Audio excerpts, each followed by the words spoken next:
Morning, everyone, and welcome to this deliberation session for the Water Services Done Well. First of all, just to acknowledge all of the submitters who have contributed to this process, around 300 of them. So it's been a good result as far as getting a whole lot of different voices out there. We will be working our way through the submissions today, but that's not decision day today. This is really finding out what information we feel was important that we might need, what things we might need extra information on when we do make the decision, and just getting a good understanding of what is shown out for each of us in this process. So welcome to you all. Do have apologies from Councillor McCone and also Deputy Mayor Halaleli. So just note their absence today, and it's probably the main bits there. So I'll now hand over to Mr. Just an apology also from me. Yep. I'll have to leave early, so I'll be leaving it about just before 8 o'clock. Yes, I do apologise, but something's come up at short notice that I need to deal with. no, thanks for that reminder, Jim. So not a problem at all. Okay, with that, we'll hand over to Mr. Palmley. Thank you. So just a reminder, a little bit of the context. So the consultation we've undertaken is in response to the government's local water done well reform programme. I think it's been a challenging process, given that not all of the legislation has been through Parliament yet. So as a reminder, we undertook a consultation as part of the long-term plan process, and immediately you agreed that consultation, the bill for the local water done well landed in Parliament, which set out some new parameters in terms of what we needed to consult on. So we have undertaken a further consultation with different options, setting out how water could be managed to respond to the reform. We are required, as all councils are, to submit to the government a water services delivery plan by the 3rd of September this year, and it needs to meet tests that the government has set for delivering water in the future, and that plan will be legally binding on the council. In the legislation that's going through Parliament, we will have a legal duty as a council to implement that plan. The plan will need to demonstrate how the preferred option of the council, as set out in the water services delivery plan, is financially sustainable and is going to meet the water quality regulations. It will also come under scrutiny, whatever arrangement is put in place, from a new economic regulator. So water will be increasingly regulated in future. We already have a water standards regulator in the form of Te Mata Arawai. There'll be an economic regulator in the form of the Commerce Commission, which will be ensuring that investment is sufficient and that charges are sufficient to deliver on the standards required. So it's a big changing picture for all councils in terms of how water is managed. We've been given limited choices in terms of what options can be looked at, but nevertheless we've engaged to look at what might be the best options and feasible options for the council. It is inevitably complex. We can see from the consultation some people have understood well what the challenges and issues are, and there are others that really find that the information that we've presented was there's a lot of detail in there. It's complex, it's difficult to understand the implications of that, whilst others have wanted more information, and we've had limited time from the government to develop the options and deliver the information. But nevertheless, we've undertaken the consultation. Today is really around deliberations and understanding the responses to that consultation. The proposal is that we work through those this morning and then adjourn, and then Morris and Lowe, who have been involved in the modelling, will be with us tomorrow afternoon. And so today is an opportunity to capture what are the key issues that we need to really interrogate with them in terms of the modelling, to then feed into what further information does council need to be in the decision report that we propose to bring to additional meeting of council on the 8th of July. So with that, Paul, do you want to add anything to what I've said there? Right. In which case, you're happy to hand over to Lucianne. Councillor Thompson. Thank you, Mr. Mayor. Mr. Palmer, there was a email trail from councillors last week asking about why we didn't offer a verbal submission option. I noticed in your response you said that the 4 councils had originally agreed that that wouldn't take place. My concern is, as a councillor for Waimate, sorry, I've got an email. As a councillor for Waitaki, I'd like to be involved in decisions that are made for Waitaki. So how did we get into that space? And is there an option available to allow anyone to speak verbally, as some have requested? So the process we followed is the process agreed by this council. It's true that the 4 councils proposed to each of their councils that we would have a consultation that didn't involve hearings. One council, Clutha, decided it didn't want to do that. It wanted to hold hearings, and that choice was available to this council as well, but it wasn't part of the proposal that was brought to council. I do remember it being questioned as to whether we should have hearings, but I don't think it was something that was debated extensively by council. I think there was a lot more focus in terms of potential of a 4th option to be consulted on as part of this. But essentially, the process we followed is the consultation process followed by council, and I think lessons learned really are that in future maybe we should highlight and ask the question as to whether we're going to have hearings process or not. In terms of anyone who wants to speak to council, we have a council meeting tomorrow, which is obviously ahead of decision and ahead of the second session of deliberations. That if anyone wanted to address council about their feelings and views on water, they have the opportunity to do so there at the public forum. Thank you. Thank you. Hand over to you, Lucianne. Thank you. As Mr. Palmer mentioned, this was quite a complex consultation with the changing legislative environment and, quite a complicated topic to communicate to the public. So in response to that, over 100 pieces of comms were put out into the public domain. So we ran a really comprehensive campaign that was composed of social media, print media, radio, press releases, and we held 3 community meetings that had approximately 100 people in attendance overall. It was the 3rd most popular consultation, only sitting behind the proposed district plan and long-term plan. So it was something that was pretty important to our community. Despite putting some pretty comprehensive comms out there, we see from the results that the majority of submitters were opposed to council collaboration. The majority of them were from the Wambaru ward and not on a rural water scheme, which you can see in the engagement report.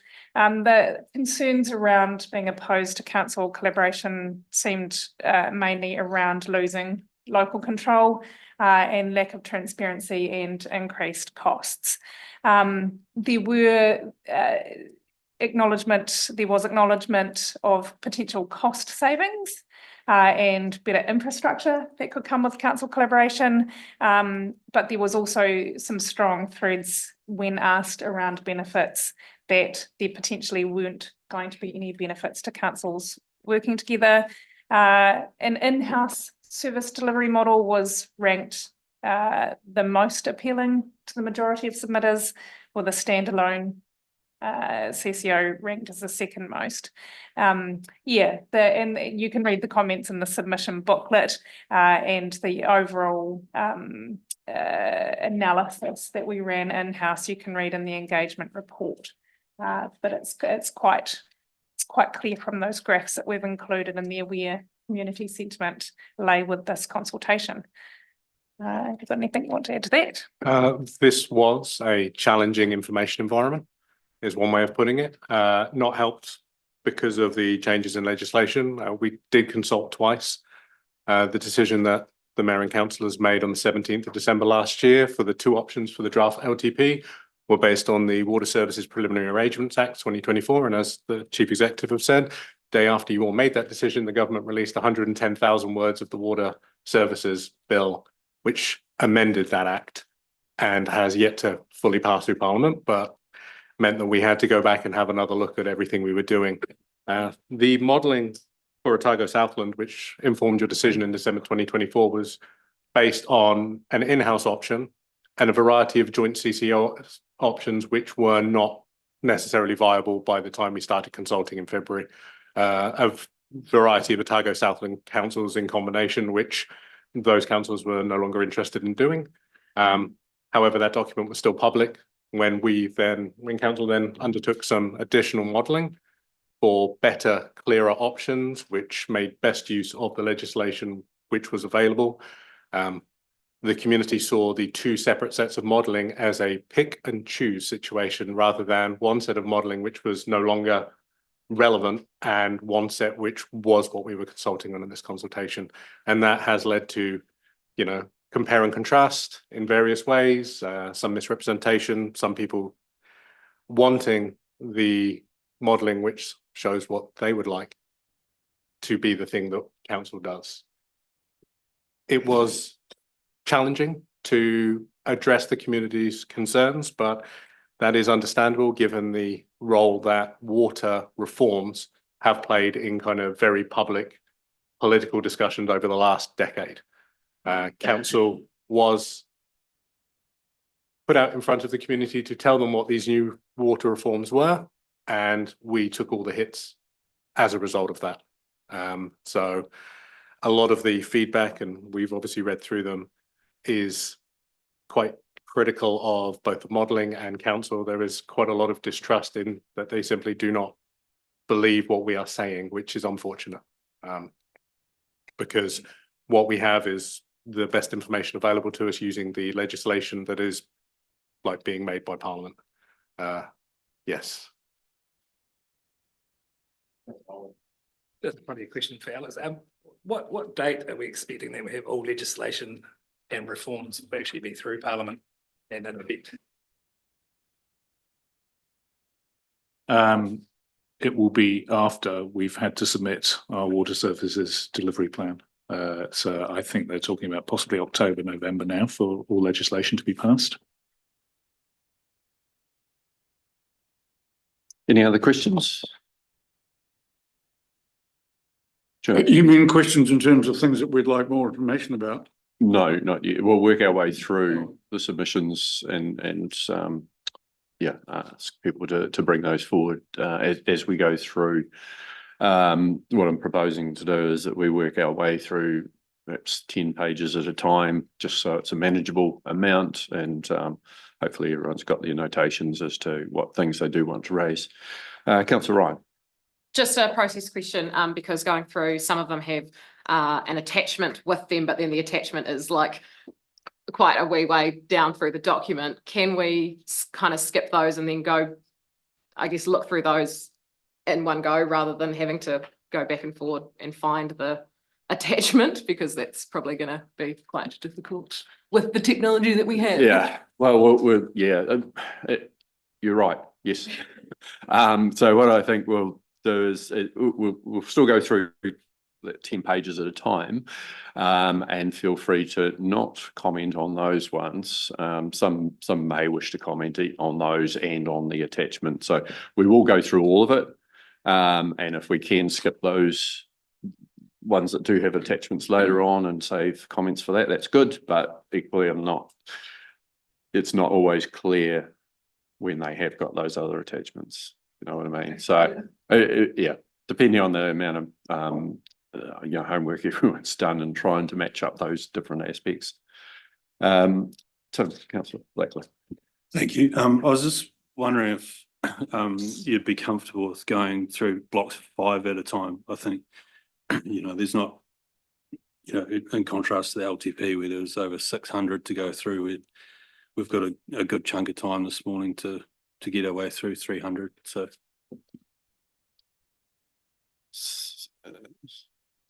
I'm talking about 10 pages at a time, which might only be 2 or 3. oh, each page is generally one submission. Yeah, no, we can do 5 for those. Yeah, so some can go on to 2 pages and so on, but yeah, I take your point that not all of them in that first section do. When we get to the attachments, that's probably more the case. No, that's okay. Bearing in mind we've got a bit over 300 pages. I think that's the first section. It's a bit hard to tell. 310 pages, yes. Councillor Hopkins. Look, I do have one question that officers may be able to advise on. One of the submitters has indicated and included in their submission an indication that they had engaged with the Auditor General, arguing that they wanted the Auditor General to rule on the impartiality or quality of information in our documents. Have we heard, has there been any response from the Audit Office? And if so, what is it? So no, we have not had a response or an inquiry from the Office of the Auditor General. And based on their approach in the past, I think they're highly unlikely that the Auditor General will actually make a comment on a matter that, you know, basically a submission process where I think, you know, their position is that elected members have been provided with the full information, so they are more than, you know, the decision of the weighting of the information they receive and the final decision sits for the elected members rather than sort of the office putting their thumb on the scales in any way. Just supplementary to that, we know that the Local Government Act requires the Audit Office to look at our annual plan and long-term plan consultations and so on. They have an entitlement to comment and require change. I'm not aware that the Water Services legislation gave the Audit Office any involvement, and certainly as far as I'm aware, it hasn't been involved in an audit of any of the documents of any council that's gone out for consultation. Am I correct in that assumption? Yeah, that's correct. Their ability to audit statements is basically limited to the annual report and the long-term plan. But there is a general, you know, that they have a general overview of local government. And so people can make an appeal to them on that basis.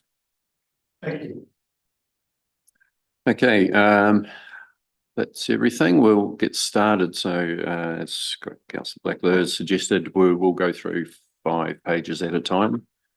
So starting at page 1, which just note the name is relatively short with just B as given as the name. Some do have more identifying information, or some have less identifying information than others. Councillor Hopkins? Well, just a question. There is this one and a couple of others where I think one was a retired ratepayer. Are we going to accept these? I'm not saying we should or we shouldn't. I'm just curious. In this instance, there's no way of knowing who B is, I would have thought. So does it stand as a submission to be accepted or not? I think it's up to each individual. This is 300 people out of 25,000 in the district, and some of the people that have written aren't in the district. So just put whatever weight you want to on them, as everyone should be aware. And as we've been informed, submissions make one part of the decision making. There's you know, for myself, it's the last 6 years of information that will be important. The submissions are important as far as what are people's concerns and can we address them. And yeah, I think if you just if you haven't got someone's full name there, again, other valid concerns in that we should be taking note of and building into any final decision that we do make. So up to each individual. So in the first 5 pages, Tim. Thank you. Submission number 4. I just thought it was interesting to note the queries around implications of a working group across different Papatipu boundaries. And I was just wondering, as part of the further discussions, if we could have a summary back of the different Papatipu makeup and who we'd be engaging with across the Southern Water Done Well option. And I think in the instance of South Canterbury, I'd be right in saying it would be still Wairaki, Waihole, and Arowhenua. And Puketeraki. Right. There's no perfect boundary with any councils because the councils don't follow the other boundaries. So yeah, it's if any. When resource consents and so on go through, generally they go to a regional organisation that the Runanga shareholders in, and for Otago that's Okaha. For Southland, it's Te Marama, I think it is. I'm not sure what Canterbury is. So yeah, there is no perfect solution to that. The boundaries are quite grey, and for us, it's Puketeraki, Wairaki, Arowhenua, and Waiho. For those other South Canterbury ones, wouldn't be Puketeraki, for example. So yeah, I'm not sure whether that's can be addressed in the final documents that come to us, but if they can be, I'd ask that they are. Anything else, Councillor Thompson? Thank you, Mr. Mayor. Just submission number 5, in their comments, talk about the current leakage and loss of water and the need to prioritise that. That's something that this council has discussed on numerous occasions, and is one of the reasons why we discussed about the benefits of water metering to allow us to help address that going forward. Correct. Anything else? Okay, 6 through 10. Tim? Thank you. I've got a couple in this grouping, so should I lay them all out or? Yep, go for it. I think submission number 6 raises an interesting point. Just wondering if we could please have a breakdown from Morrison Lowe and Martin Jenkins on the top 5 or 6 key kind of savings components that make up the reported efficiency gains, whether they be borrowing rates, procurement and buying power, split overheads, etc. And also just some clarification about the level of detail in which the agreement around harmonisation is currently sitting. Submission 9. What have we got here? Just the topic of stranded overheads is raised. I know in Mr. Palmley's report for this current council meeting, there's an inference made that the future of this council will look very different. But at this point, we don't see any, any detail of, and obviously the work hasn't begun. But that kind of places some difficulty around getting a degree of confidence in us being able to solve those stranded overheads. Submission 10. Yeah, I wondered as part of this process if we can get an understanding around to appease the concerns raised in this around what the role of the Commerce Commission is and how its scrutiny on charging and prioritisation and a joined up CCO would result in that advocacy on behalf of water users.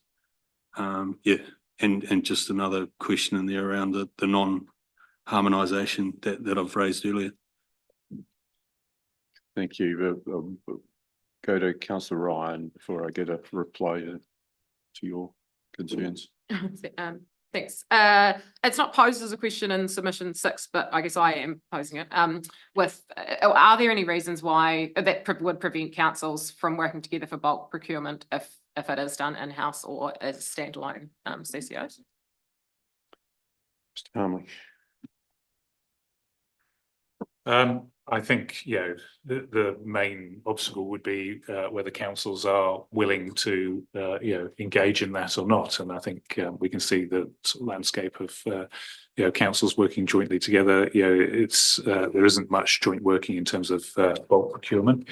I think, however, given the work that's been done across Otago and Southland, there is whatever model councils choose an appetite to look at how we might work better together in procurement and standardisation as well, and potential to also look at how we coordinate programs of investment so as to not overload the contracting market and not have peaks and troughs within that. So whatever model is chosen, that's all possible, but it's totally reliant on other councils being willing to work together, which, to be honest, we haven't got a great history of that.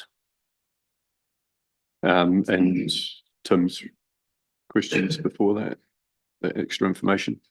Well, I mean, there are many points in that, Tim, and I think you're responding to the cover note saying, let's highlight issues that we want to explore further with Morrison Lowe. So I think, the breakdown of savings components, I think that is a good topic to understand, and I'll feed that into Morrison Lowe that we want to understand that. The details of harmonisation agreement, I'm not sure there is much detail to give there other than that the approach is that it's a local pricing policy. So essentially, people in Waitaki would pay for Waitaki water and not anyone else's water, and then the efficiency gains of coming together, I think, are shared out proportionally to water connections. I believe is the model that they've chosen there, in terms of everyone gaining.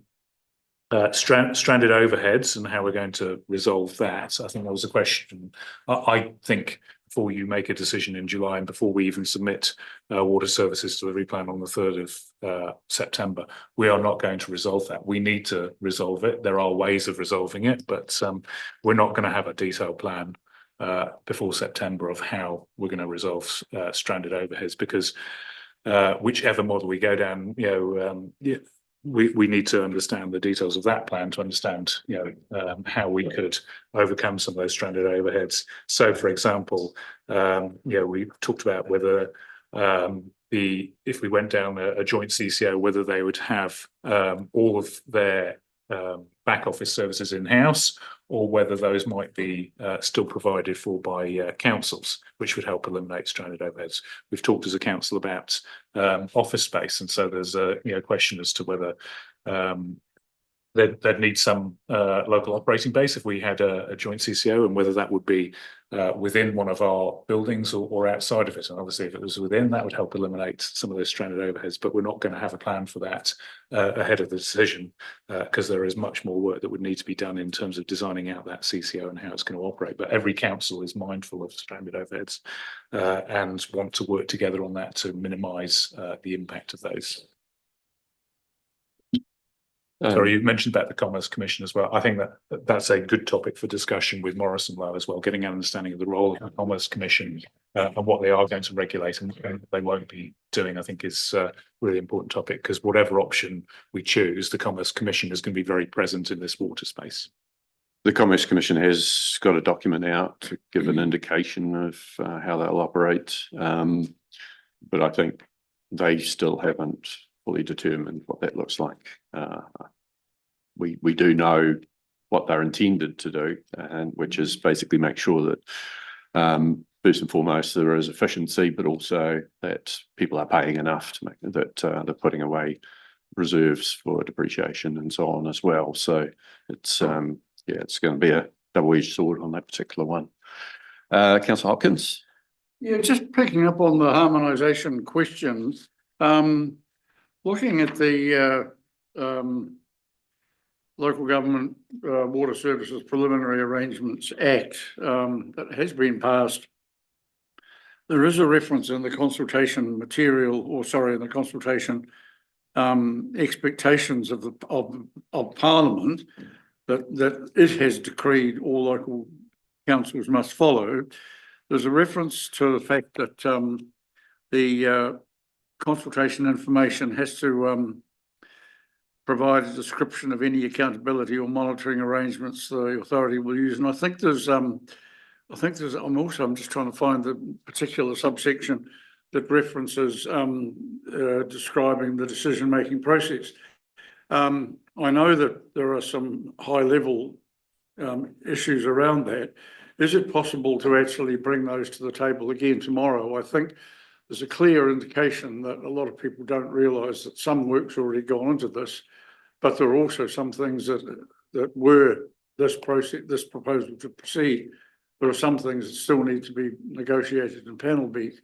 But as I understand it, the issue of harmonisation has been discussed and agreed between the four councils, and there is a means by which that matter may be addressed at some point in the future should it arise. If that is the case, can it be produced tomorrow? Do you mean for the 8th of July? Oh, sorry. The 8th of July. Okay, that's fine.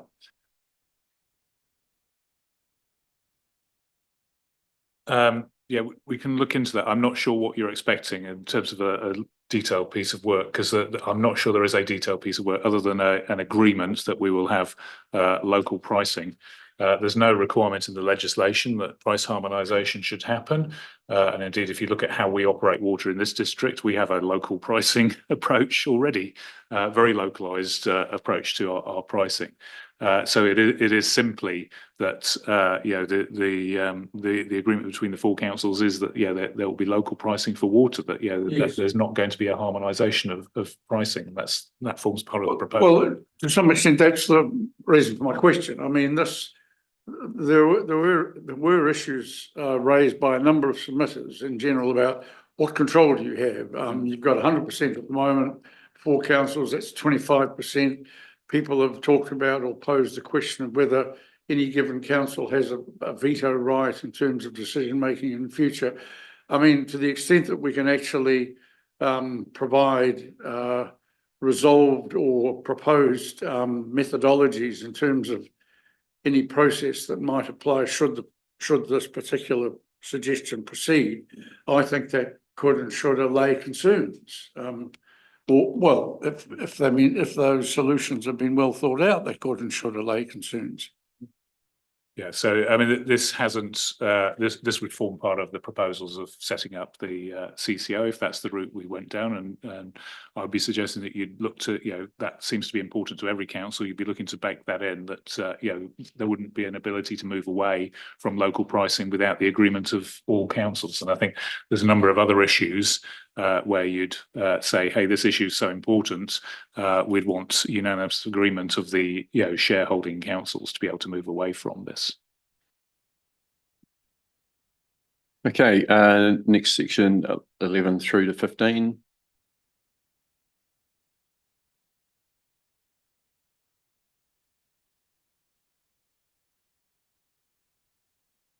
Nothing there. 16 through to 20. Tim? Yeah, just picking up on submission 19 in concerns there around the overall governance or the at least the committee of shareholders in their ability to have alignment and direction and key expectations. I was just wondering if we could explore in the decision paper how we might look to address that if there is misalignment between the various shareholder councils.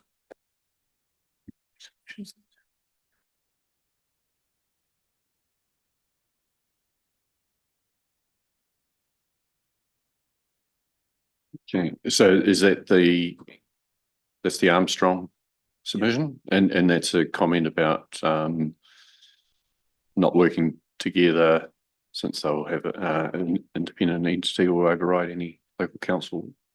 Yeah, okay. Yeah, no, I think that's a topic that can be covered off in there. Some of this will be reliant on goodwill and trust, but we all know that that won't survive every challenge that might come along. So having good understanding now about how it be dealt with, if we can have that, it would be good to have that articulated in the report. Anything else through to number 20? Go 21 through 25. Just think it's a shame that 21 was so dismissive of the ranking system, given that it was Tim's attempt to give people, or Tim's view that it would give people more options. They weren't required to just make a single binary choice, yes or no, and it would give us more information and able to rank community views, and that argument carried the day and prevailed around the table. Yeah, I think it certainly was seen to be providing more democracy rather than less. But there were a number of people who took exception to that. Equally, I do note there were a number of people who did only choose one. So they weren't, the system didn't require them to do that. They were asked to do it. I also note, though, that we did follow up with emails asking people, they've only made the one choice and could they rank the others? So do we have any comment on that? Because I would have thought, I would have been quite happy if someone only wanted to make one choice, if they could do that. John, thank you. On the online form, everyone who filled it in had to make a ranked choice. There was no option to not do that. But there were about 22 entries where people filled in the paper form, and despite it having ranked option on there, just went tick and then crossed out all the others or just picked one. And as the mayor has said, we did get in contact with most of those people and asked them, and a lot of them went, no, happy with my choice, thank you. And it did take us quite a bit of extra time to get that data integrated with the Let's Talk stuff, and Lucy-Ann, Jason Everett, Jason Lilly worked extremely hard to make sure that all 300 could be in a way that you could all see. But yeah, there was a bit of a kickback against ranked choices because people wanted to pick the thing they wanted. They didn't want to have to pick something they didn't want. And that was a bit of a challenge in the end with the community. So I just go to Andy McEwen, submission number 280, where it's electronic form, but he's just chosen one option. And there were a number, Bruce McNabb, Elizabeth Morrow, and others. Were they? Yeah. Those were ones that we integrated afterwards. So we took the paper ones, we factored it into the data, we merged it all. It was quite an effort from the engagement team to make sure that we got everything in this one document for councillors to read. So it may appear that some people only chose one choice, but that's probably one of the 22 we had on paper or by email, which did not come in through Let's Talk, that needed to be integrated because they did not choose ranked choice. Okay, it's a very limited number. A lot of people did fill in the paper forms and make a ranked choice option, but like I said, there was a small amount, and that took us a little bit of extra work, didn't it, Lucy? So the ones that didn't rank all four options, they just got a 0 value when we ran the data. So they're still, their ranked choices, the ones that they did make, are still included in the data, but they just don't appear in the figures in the graph for the other options. Okay.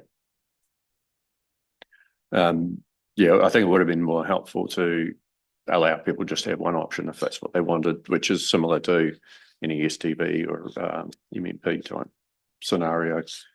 Okay, moving, anything else through to 25? Yeah, because the one thing that came through to me, for one of the key things that came through for me in all of these, and it's perhaps summed up as a reference earlier to, I thought we got rid of Three Waters, why are you doing this? And if you look at Chris Birchall's submission number 24, I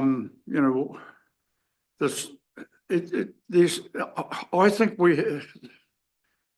Parliament and local government have both underestimated the degree to which people don't understand and aren't engaged with this issue. I mean, over and over again, these submissions signal an implicit belief on the part of people submitting to us that this is all our mad harebrained scheme, that we're just doing it for our own, for our own delectation and amusement. I mean, the point is every local authority in this country has been backed into this situation by virtue of the decisions made by the two major political parties in Parliament. One of them put up an idea that got shot down by the electorate. The other has essentially produced a modified version of proposal number one. So that local water done well is one party's reinvention of three waters. And in each case, both parties have said, local government, this is what you have to do and how you have to do it and what time frame it has to be done in. And I don't think people have read. I really think we need to make it clear that this is not something that we're doing of our own volition. And I think the submissions make it clear that a lot of people don't realise that. Yep. Thank you. Tim? Just in relation to submission 24, and the question, or probably the statement, which is better framed as a question. I was just wondering if, as part of the decision making, we could see a direct comparative graph which outlines the difference in projected debt headroom available in an in-house option versus a CCO type model, so we can, easily and visually quantify that difference. Yeah, I think it's something we have had along the way, whether it's an up-to-date one, our latest figures, not sure. So that's noted. Thank you. 26 through to 30.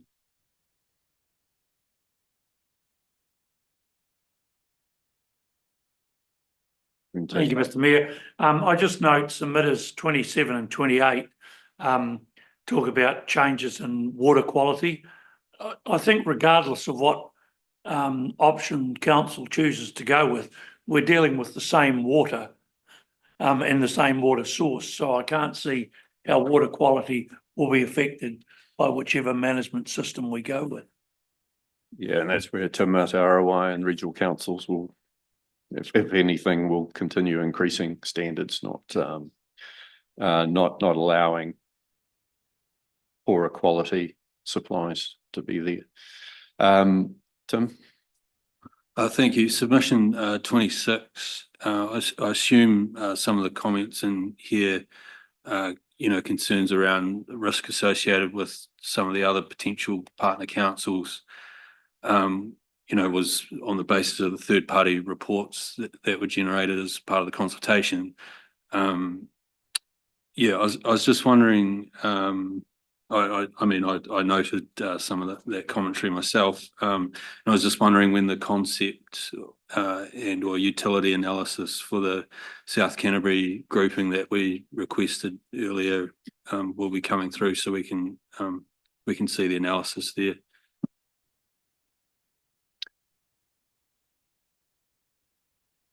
So a couple of things to point to. So we did some work across all the Otago Southland councils to analyse the state of everyone's water.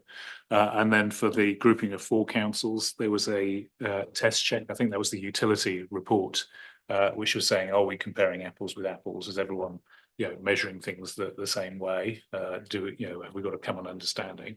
So that assessment was undertaken, and it's good to be said that it doesn't look great for any of the 4 councils, and I think there's a theme coming through from some of these submissions that we're all right, and why are we partnering up with these 3 other councils? Well, is the report to par tomorrow, and as this report shows, we're not all right. We've got a lot of work to do to actually make sure our water is compliant.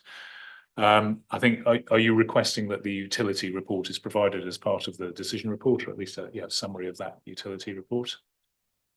In relation to South Canterbury, we had requested some further analysis similar to the analysis that was done for the Southern grouping a few months back now. Paul.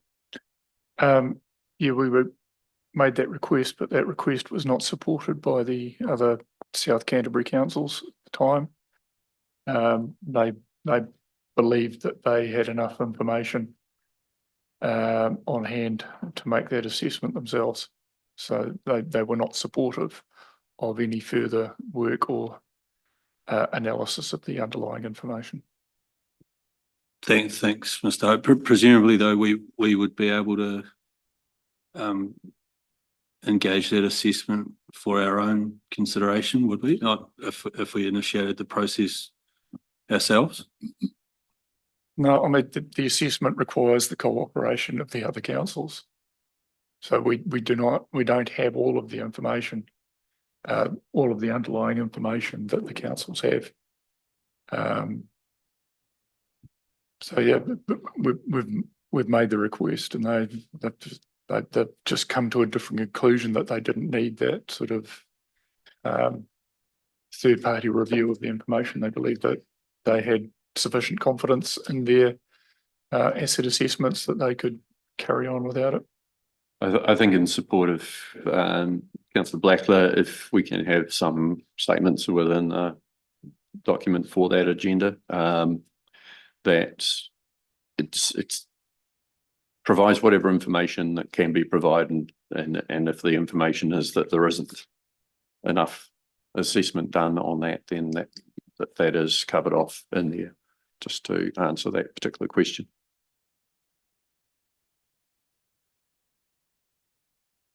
Okay, 31 through to 35. Jim. Thank you. I just note 33 as an example of others where in the reply it's asked to support or oppose collaboration between councils, and the reply is support. And then we go down to the choices, and it's an in-house business unit to deliver water. Now, there is probably half a dozen submitters like that where they don't reconcile with the top question and the bottom.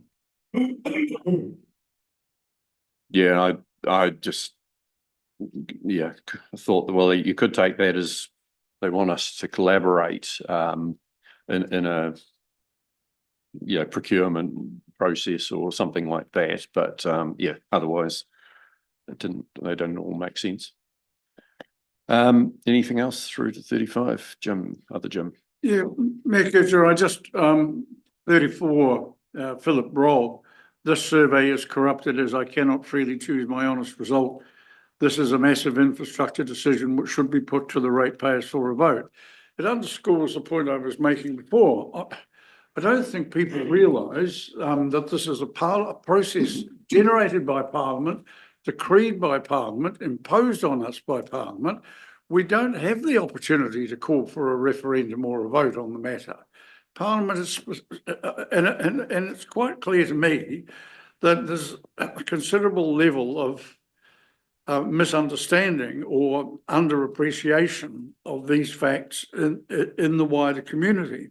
So I do think that anything we can bring to the table on the July the 8th that would actually give a clearer understanding of why all this is happening would be helpful. I am going to have to leave, but if I could just very briefly, I would be interested in getting more information. A number of submitters mentioned comments in the Morrison Lowe report in 2024 about costs and so on. Anna Evington is one, Michael Sweeney was another. There's also been a deal of comment about other councils in the Southern proposal being debt-ridden or basket cases and so on. And I think some less emotive analysis of circumstances would be of help. If any more information we can give people about decision-making would be useful. I'd like to see Lisa Howard Sullivan's comments about debts being stranded with us or left with us, page 2 of her submission, addressed, and also James White's comments about Network Waitaki being a possible vehicle for the administration of this service. Is there any potential for the incorporation of Network Waitaki in a proposal that would involve councils as well? So those are things that I'd be interested in getting answers on. Thank you. Mr. Farley, do you want to respond to any of those? Yeah, I'll pick up a few things now, but we can address them more fully in the report back. Or perhaps tomorrow when we have Morrison Low in front of us. But the 2024 Morrison Low report was for the whole of Otago and Southland, and it was based on harmonised charges. And I think what was being referred to is based on the whole of Otago and Southland with harmonised charges that Waitaki wasn't better off than the in-house model. Clearly, what we've consulted on is a different proposal to that.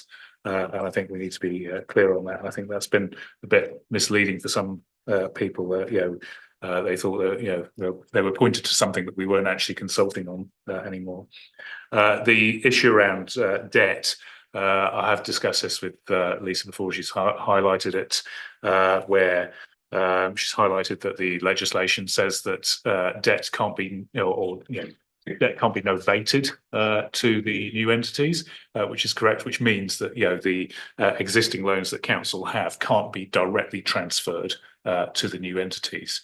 The new entities need to come to new terms with the LGFA or another lender, but the legislation sets up that the financial quantum of debt can transfer. It's the actual loans that can't transfer. So essentially, the setup would be that each council, if we were in a joint CCO, would transfer the water associated debt to the new entity by way of that new entity taking out new loans with LGFA and then paying back council for its existing loans, so it could pay back the LGFA.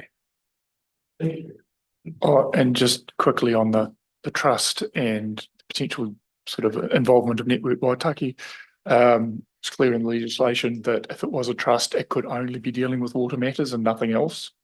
That was I think Ashburton investigated sort of ways to try and get around that, and basically came to the conclusion that it couldn't involve its local power trust either in the process. So thank you very much. Thank you, Councillor Hopkins. All the best for the rest of your day. Anything else through to number 35? Jeremy? It's not specifically in those ones, but if we're laying a few things, there's a few that reference personnel and local job share. So will we have any sort of analysis on what it could mean, where the office could end up being if that's the route it goes, and what it means for local job share? Yeah, I think and the important bit there is the frontline operations, the maintenance people need to be local, and we've taken an anti-parochial stance around where the back office stuff happens, as much as it would be ideal not to have it in just one location across the region, but equally you don't get the savings if you just keep everything the same way in a CCO. But do you want to add anything, Mr. Farley? No, that's all good. So yeah, well, that's obviously part of the decision that we do need to make. Right, going through, we're at 36 through to 40.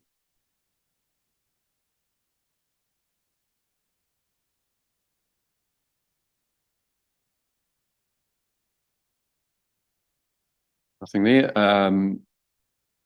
41 through to 45. Tim.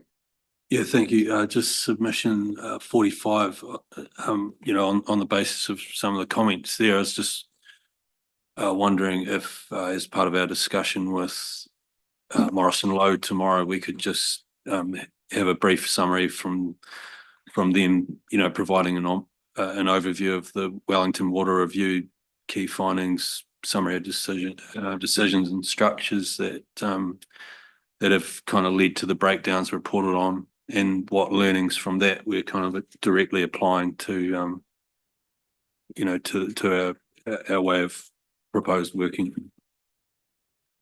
I think this is an important topic to explore because we're quite clear, we're not proposing as part of the joint CCO, if that was what, the route council chose.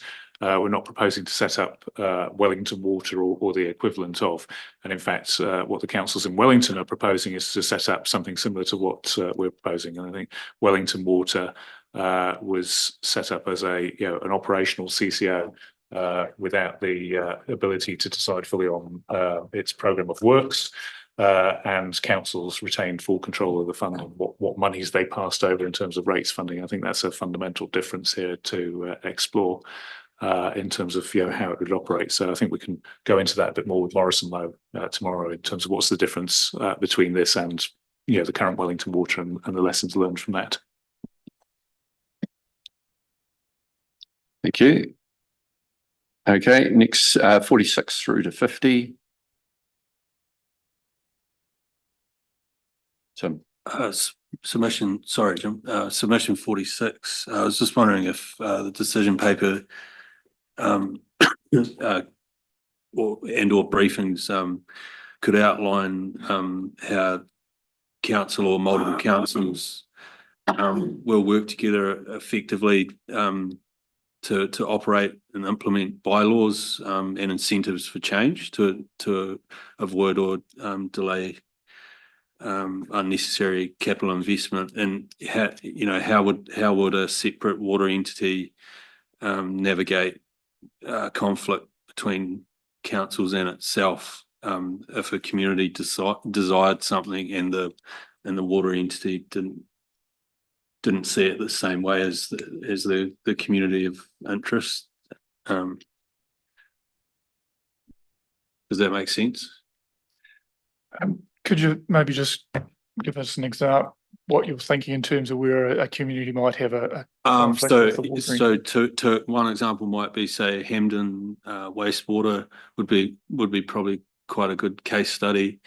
You've quite clearly got a community that on the most part anyway wants a certain outcome, but with a separate entity, how would they navigate that? And then the other thing that came to mind was the wastewater bylaw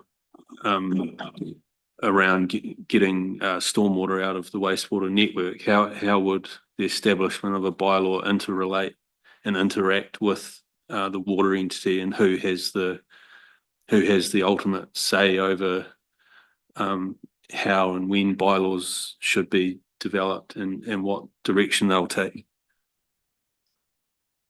Yeah. So essentially, does the CCO have the ability to make bylaws, or does it remain with councils, which is relevant? And to be fair, the current system hasn't exactly worked well for Hampden, as much as some of us have been pushing for that one to get be progress. But we'll go to Councillor Thompson. Thank you, Mr. Mayor. Further, one of the things that we've talked about is the misinformation and misunderstanding of how we currently do water, let alone where we're going to. So again, in submission 46, we see where there's discussion about agricultural and commercial users should be charged. Well, they always have been. Anyone who's on the rural scheme pays for their water.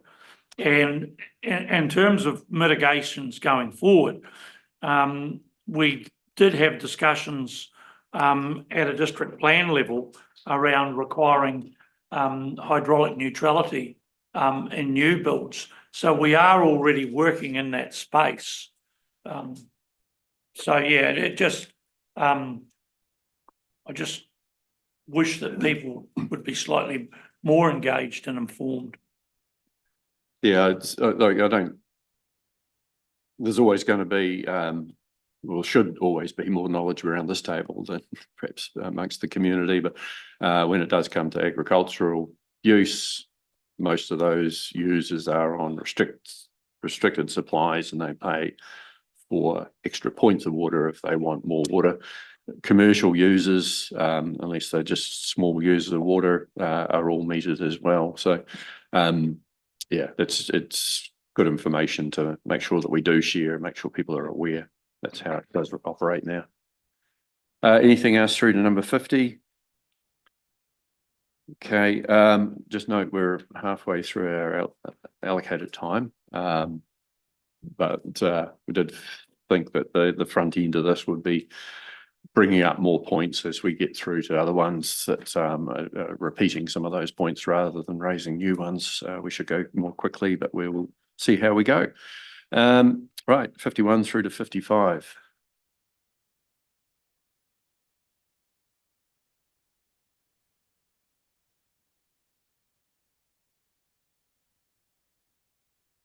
Nothing there. 56 through to 60.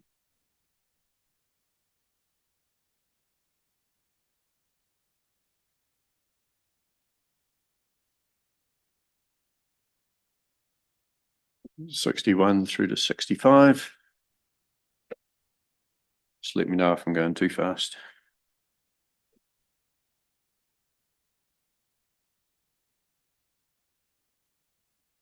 Mayor, Yes. there is a recurring theme which Lucianne alluded to at the start that keeps coming through, this loss of control or local input.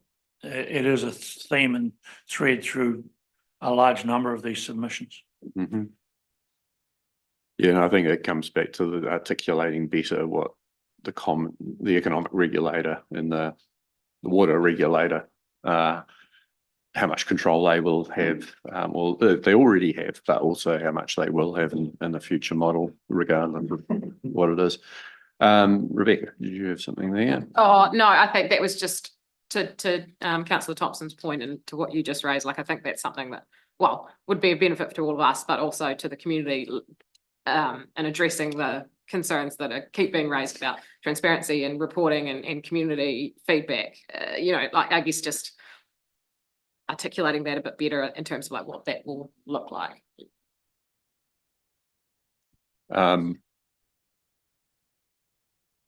Okay.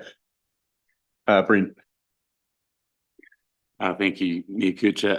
Look, to that point as well, what I did find is our Zoom that we had last week, which had some information about the economic regulator and their role in ComCom. It had, you know, it had the minister there and those sorts of things. And I'm just wondering, you know, is there any reason that can't be made more public, or those sorts of discussions? I kind of feel sometimes that we get an awful lot of information here. We know this has been going on for a very, very long time, but how we get that out, and I guess it's not a lack of transparency, but I just feel the more information we get out there to people, particularly those sorts of discussions that we have where there's some independent people there giving us some advice, can only help, I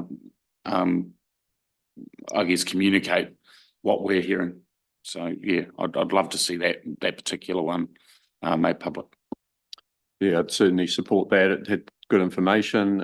It's typical of the types of things that we are seeing on a day-to-day basis of information. And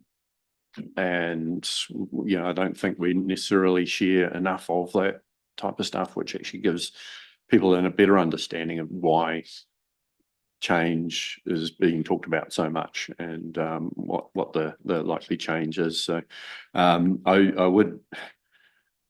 think it'll be too much of an ask, but it'll be really interesting to see how much information we've got on water from the last 5 years, and put all of that into a report. I think if you printed it out, it would be quite a few reams of paper. In fact, yeah, certainly probably more than people could carry. But there's been a heck of a lot of information that's got us to this point. Right, we got through to 70, did we? It was 71 through to 75. Jeremy. I was on number 72, just asking questions around the billing structure and delivery of that. I don't know if that can be answered, but Can I guess a summary be put in about what we think it might look like? Or do we not know that enough? I think that's a level of detail we don't have as to what your bill's going to look like and how it's going to be broken down. And I suspect, it'll be broken down by drinking water and, wastewater and stormwater, but I'm only speculating, really. I'm not quite sure what else we could provide at this stage. When I read that submission, I think maybe what I interpreted the underlying sentiment behind the question being around, whether there's some sort of partial socialization of the cost, and we've heard before in discussions and principle that you can you can generate a billing structure that tries to cater somewhat for more vulnerable parts of the community. At least that was the way I interpreted the line of questioning there. So I think for us it would be interesting to establish if we had some agreement around what the bottom lines were for that as part of part of a wider entity. But I also had a question on this one, which was how will the current rates rebate scheme interrelate with the new water entity, for people that are in a vulnerable position? Are they still going to navigate support through that path, but will it take into account the costs that have shifted across to a new water entity, or how are we going to support people that are struggling? So the position at the moment, I think sort of policy's position from DIA, who administers the rates rebate scheme, is that councils, that they will allow water invoices to be included in the cost to be considered for rates rebates. I think that's just a holding position until they work out something, once they know what the sort of the lay of the land is across the country. And I think in the other measures, in the other ones, I think those would be, again, something that the shareholder council could take a strong position on in terms of the company about what their expectations are in terms of, the sort of more deprived members of the community, and what sort of billing structure they'd want to see to take allowance of that, which I think gets down to probably in the first place, the mix between, as the person notes, there will be a mix between a fixed charge and then a use charge, and sort of what that mix is and what that balance is. I think that's something that I think both the Commerce Commission and the Shareholder Council could take a position on if the CCO was operating the system. Sorry, Mr. Palmer, just given the given the non-harmonisation approach, does that mean that each shareholder could essentially be in control of charging aspects relevant to their own area, or would it have to be complete across the whole entity? I think shareholder might be able to have an influence, but I think the bigger influence will be the Commerce Commission and the position they take on charging, and whether it's reasonable in achieving the objectives that have been set out in the legislation about particularly financial sustainability. Yeah, and to add to that, I think shareholders can collectively have an influence on overall charging policy and approach. So for example, maintaining that local charging as part of a policy approach. But I think the way the legislation is set out, I think the notion that councils can continue to control charges themselves. I think whatever model you choose, joint CCO or in-house, I think the legislation is set that you will have very little control on charges. And charges will essentially be dictated by what is the investment program required to meet the legislated standards, and the Commerce Commission will be looking at what the charges are set, and if they think they're not at the right level to enable the required investment program, they will be able to have the power to direct a CCO or a council as to what charges they need to set. The other thing I think hasn't been talked about much is that the basis of charging is required by law to change. So charging by land value or property value won't be acceptable going forward. It needs to have some reflection of usage. And so if you don't go down a water metering route, whatever route you go, CCO or council will need to find another basis for charging that reflects usage rather than property value. I think there's been, well, there definitely has been some conversation amongst the committees around the more vulnerable members of our community. So it would be good to make sure that the CCO has some mechanisms in place to assist those who can't cut their water consumption, to any further, and are still struggling. But also the ability to add that water charge to rates for the rates rebate would be an important aspect. A future government could decide that it does the thing like the winter electricity payment that it currently has, and have one for water, but and given the system we do already have, adding rates and water charges together would achieve that same purpose and probably be a more holistic view of that situation. So definitely some mechanisms in there, and whether there's an ability for the shareholding council to determine whether there's subsidisation or harmonisation within their district, still ring fence to the district, but not ring fencing schemes as we currently do. That would be interesting to see whether there's that ability to have some control. Again, it's a level of detail we just haven't gone into yet, and I'm not sure whether we can until we know more about the structures that are going to be proposed in the legislation that's going to be guiding them or ruling them, as the case may be. Rightio, boxing on, number 76 through to 80.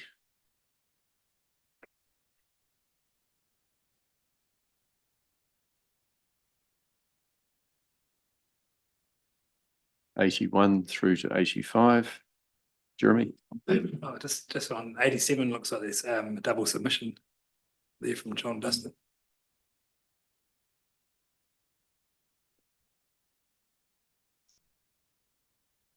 Oh, just noting submission 81, which was where I raised the Hemden wastewater example earlier. I think this kind of outlines some of those questions. Mm.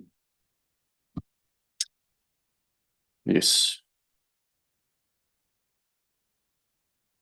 So, yeah, something that Councillor Thompson and I have been trying to progress, but never quite gets to the top of the list, unfortunately. And just to comment on that, whether it's kept in-house or whether it's in a CCO, there'll need to be a prioritised programme. And I think that I see the challenge as Hampden Water is that we've got all these other compliance matters that we need to deal with first, plus, ageing infrastructure before you start investing in new infrastructure. And I think that's part of the reason why it doesn't quite raise to the top of the list.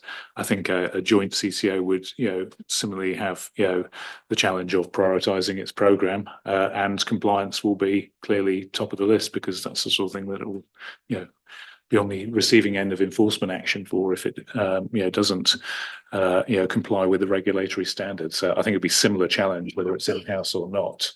I think it'd be, you could speculate that a joint CCO might have greater capacity to deal with things, but than we do individually here, and I think that's part of the attraction of joint CCO having a greater capacity, but it's still going to have to prioritise its programme over the area. Thank you. 86. No. Just picking up on Jeremy's comment. I suppose it's a challenge was maybe Lucianne can make some further comment, but if someone with the same name and basically puts in a different comment, then it will be treated as two. It's not sort of up to officers to prune out ones that we think might be a duplication. So give it to you. Yeah, we do assess them all for duplications, and when they're exactly the same, we take those out where we've got full certainty. I'll go back and check on that, whether that was a different address or contact details, because sometimes that will differentiate if it's the same name.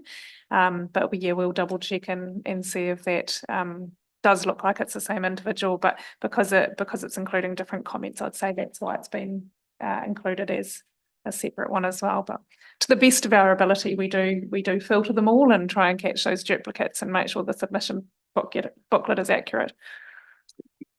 So is it counted as 2 submissions? Right. Okay. It's not a referendum. No. No, it's just understanding when we say 300, actually, it was 298 or whatever it might have been. So we're 1 or 2 other names that are duplicated as well. Okay. Right. So yeah, as I was moving to 86 to 90, I was just going to ask that particular question. Are there any other questions from that? 91 to 95, Rebecca. Thank you. 94, Peter Johnson raises a question that is also brought up later in terms of it being an election year. Why can't we put the decision off until after the election? That's not his question. His question is talking about promises that have been made about changing a decision that we have to make before September. Maybe could we get some clarity, I guess, on the process there in terms of what can and can't be done after certain dates? So, yeah, we've got plenty of clarity of the process from the Minister Watts, that all councils are required to submit water services delivery plans by the 3rd of September. No extensions will be given, and I think he confirmed that again last Thursday. And once accepted by the government, provided it is accepted, they'll assess all of the water services delivery plans. Then, by the legislation, the council is then bound to implement that water services delivery plan. It can't unilaterally say, "Hey, we're not going to do this anymore." If a council wanted to change its plan, it would need to get ministerial approval to do that under the legislation. So it would need to submit a proposal for change to the DIA. And set out why it's going to change and how the change is going to meet the legislation, and get ministerial approval for that change before it is able to proceed. Courtney and then Tim. Okay, Tim. Thank you. Just submission 91, having not been on council at the time the decisions were made, I was just wondering if someone that was here could explain the rationale behind bringing forward the 3 waters projects at the time, as in, what was the concern about just leaving them where they were in the plan and letting that transition take place with the new entity and the projects continue as they fall. Do you want that just in the report when it comes to us? Yeah, or if it can be answered quickly now, one or the other. Really the only time we brought forward projects sort of outside of an LTP process was when the previous Labor government made funding available to accelerate water projects, and so that's why we brought a number of them forward, because there was funding available, and it was sort of both sort of seen as a dual benefit of helping stimulate the economy post sort of COVID, but also helping to address water issues and when they were part of the reform program. Sorry, just for clarity, do you mean LGFA funding? Right, so the government, they released several $100 million. We got about $9 million of straight funding from the Crown to accelerate any projects that we could in that period. So the main ones that we undertook were reticulation improvements, particularly in Waihimo and in Ahuriri. But I'll add to that, but some of this predates me as well. But in the previous LTP agreed in 21, there was a programme of works, and part of the working assumption in there was that water was going to transfer as part of the then government's 3 waters reform proposal.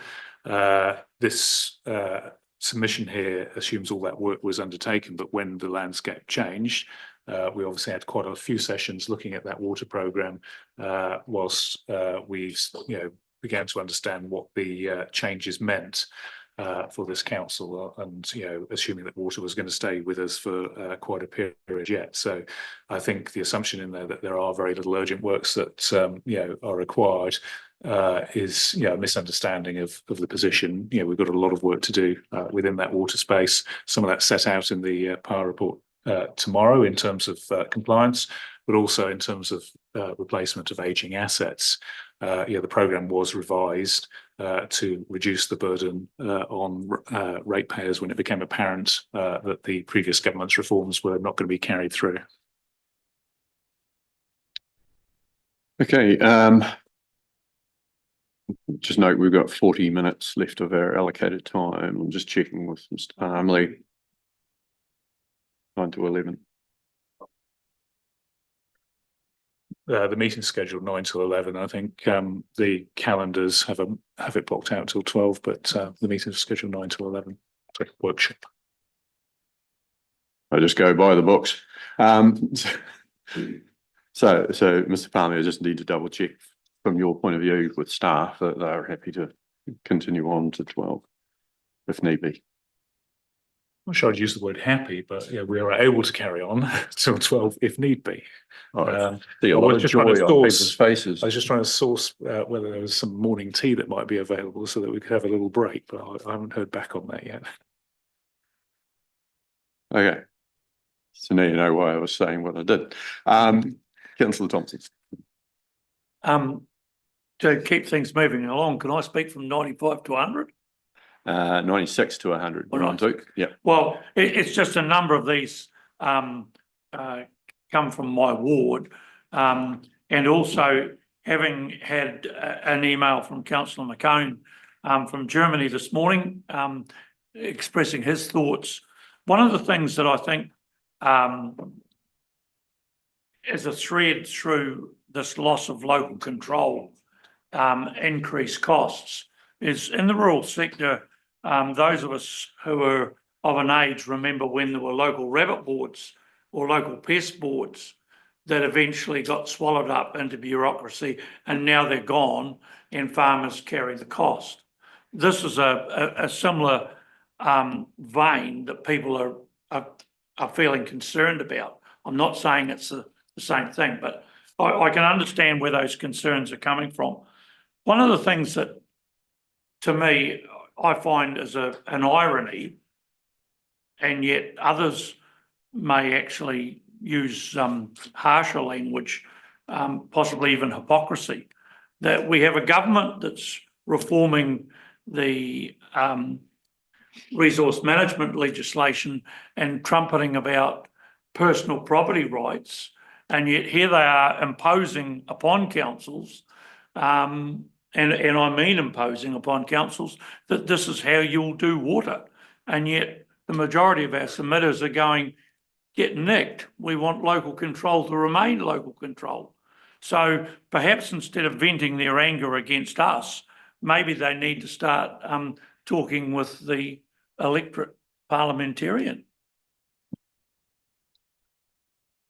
Thank you. Anything else through to 100? Tim? Oh, just noting submission 100.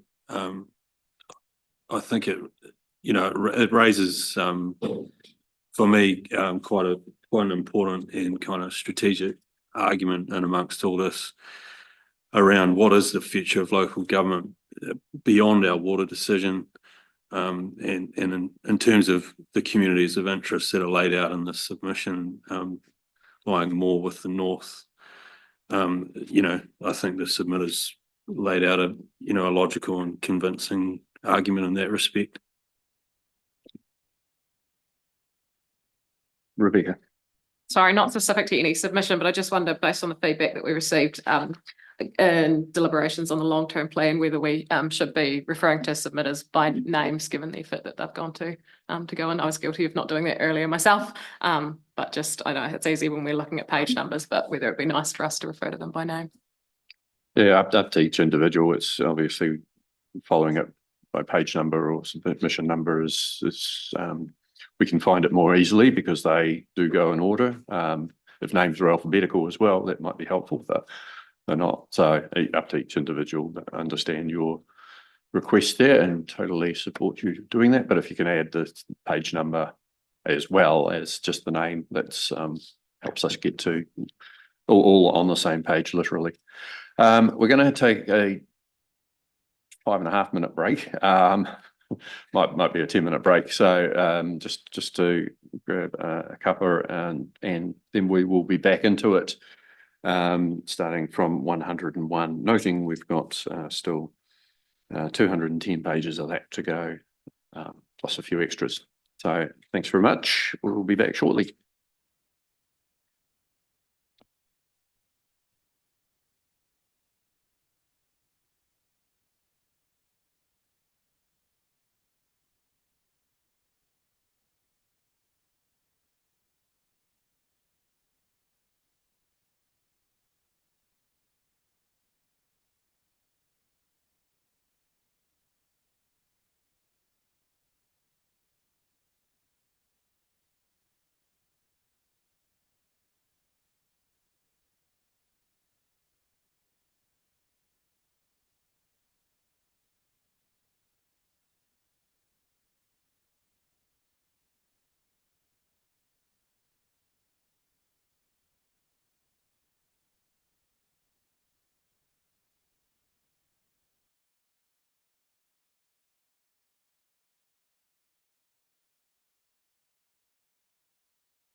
Welcome back, everyone. As we carry on with the going through the submissions for the water services delivery plan, up to submission 101, Vernon Hayes. So 101 through to 105. Anyone got any comments on any of those?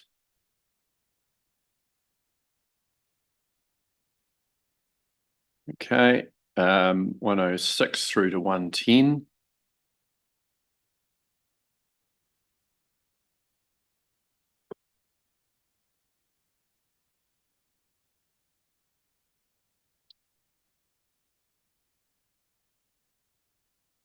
Uh, 111 to 115. Tim? Yeah, I just wanted to make reference to submission 112, Mr. William Ellis there.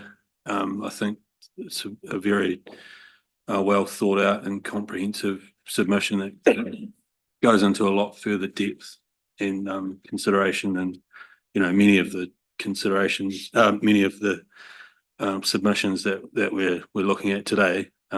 And yeah, I basically wanted to acknowledge the strategic thinking that's been put behind it.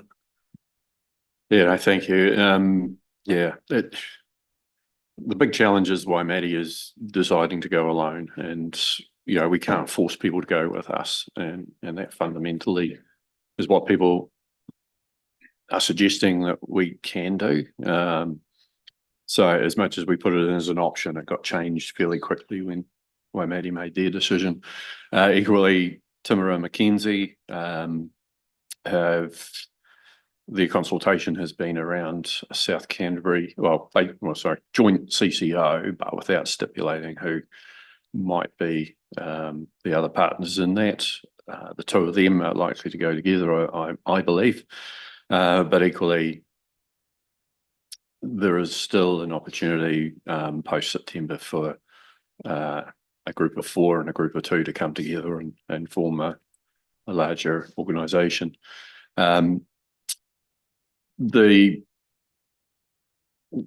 think the shared services aspects, it does need to be drilled into a bit more around some of the reasoning and so forth that people are talking about a shared catchment, because our district certainly has water schemes across multiple catchments, as do some of those other councils. So anyway, it's a part of a bigger discussion that we need to have, I believe. Right, anything else through to 115? Go page 116 to 120.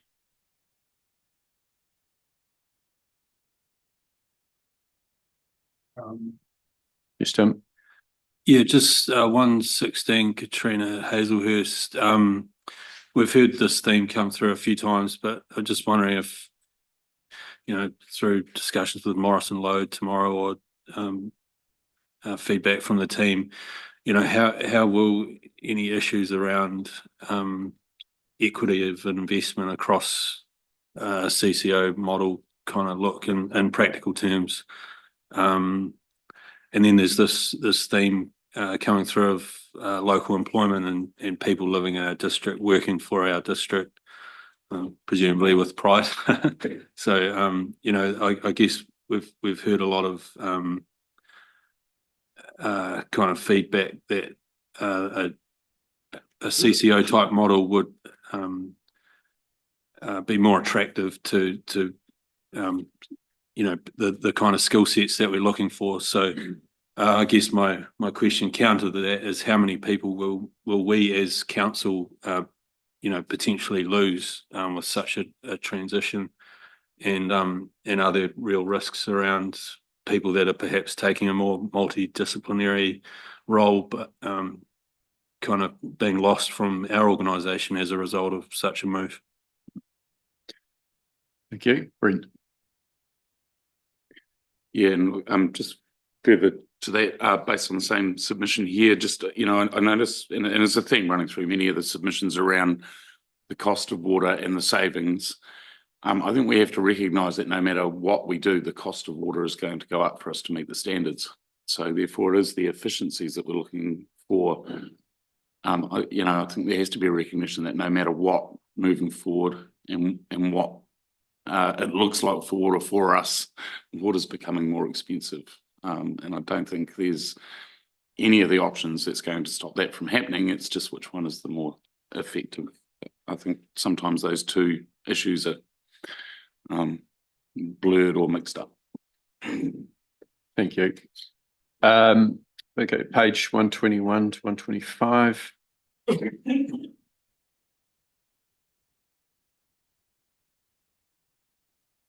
Yeah, Tim. 121, Maria Dickey, just again, the topic of Network Waitaki has come up, and we did touch on that earlier, but I think it would be useful if that was canvassed in the report, just to kind of outline the reasons why that can't be a consideration.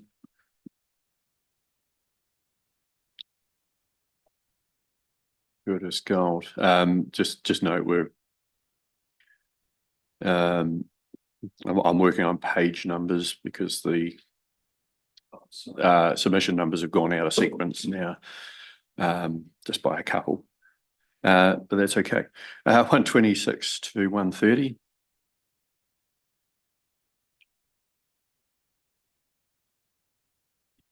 Yep, go for it. So page 127, submission 125, Ken Mitchell, again, along with a couple of the other submitters that I've spoken to. I think this again outlines you know, some key strategic thoughts around the direction we take in terms of the joint CCO.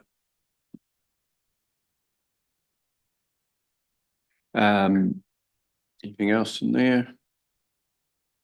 Okay, page 131 to 135. Rebecca. Page 134, Catherine Manning, is her submission says that she is submitting on for a group of individuals. Do we know anything about what group that is, or do we have any other details on that?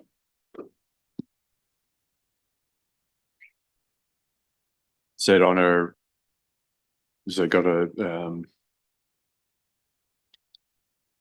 sorry, I'm just trying to see where that comment is. So the top. Oh, sorry, yeah, individual or yeah. Looking to Lucienne for a response on that. I don't notice. Has anyone got that up my computer? I'm having device issues and my computer's just died. Which one? I think she's down as an individual, is that right? And that'll be all of the detail that she's included in her submission, that she just states that she is, but I think she's ticked the individual box. She's written that she's representing a group of individuals. What number, Gary? 132. 132 is the submission number. So it's individual or organisation. It states group of individuals, but it's not stated who those individuals are. No, yeah, no, that's all the information that is in there in the submission. So we're not clear on that, sorry. Okay. What Wayne at 134 also says he's representing a group of individuals. So I think we just are obliged to take them as an individual submission. Yeah, it's either they tick either individual or organisation. So if they haven't ticked organisation, then it comes through as an individual submission. Okay, moving to 136 to 140.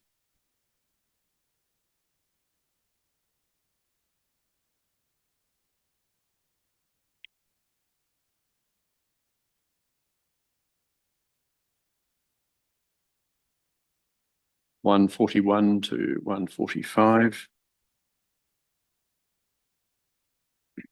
Tim. Thank you. Page 142, submission number 140, Simon Berry.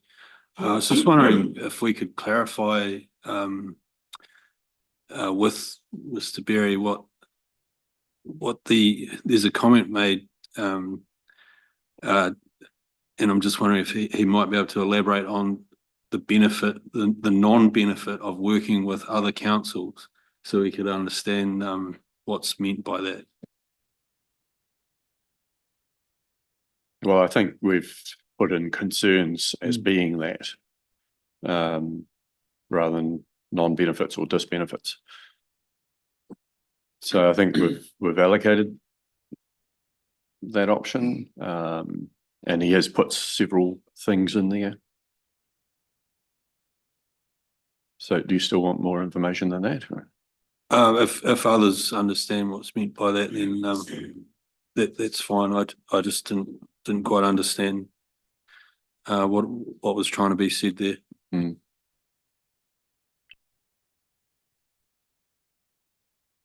Okay, page 146 to 150. Sorry. Rebecca, yep. Page 145, Janelle Billcliffe raises questions about what happens if more councils are added to the Southern Collective and reducing Waitaki's voting rights. Is there any clarity that could be added in that space? So it'd be up to this council and the other councils to agree whether to add them or not. And the basis that the CCO would operate on as envisaged at the moment is that it's one council, one vote. So in that sense, you could say yes, the voting power would reduce if more councils were added into it, if that stayed as the basis for voting, one council, one vote. The principle we're working on though is you would only add more councils if it was benefiting everybody. And so that's I guess the offset for that diminished voting power is that you've got more more efficiencies or some other benefit that's seen to be worthwhile. Page 154 to 155. Oh, Tim, sorry. Yep. Sorry, just page 146. That was the last batch, wasn't it? I've jumped ahead. Sorry. Yep. 146. 146 submission. 144 Gareth Billcliffe. There's a question there around this. The impact that debt will have on population. I was just wondering if in our decision report or in discussion with Morrison Lowe or at whatever forum is appropriate, if we could see some comparative analysis for around the country or overseas around at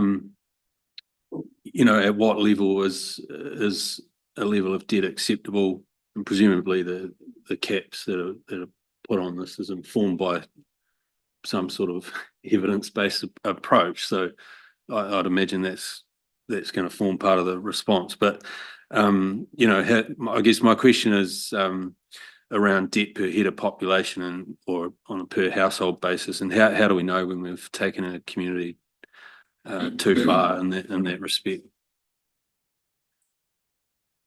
So I'm not sure we'll be able to do it in terms of debt, because generally it goes on measures around the level of charges, which obviously is a product of what debt related to levels of income locally. So there are some measures around that I think we have access to.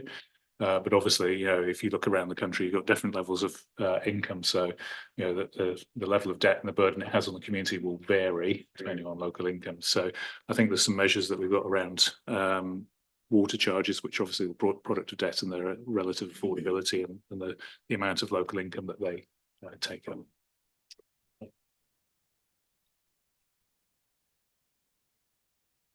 Okay, anything else through to page 150? 151 to 155.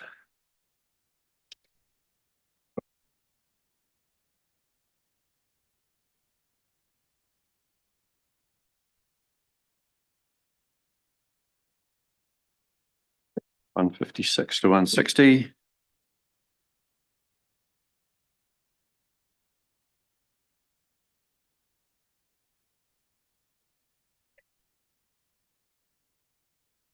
161 to 165.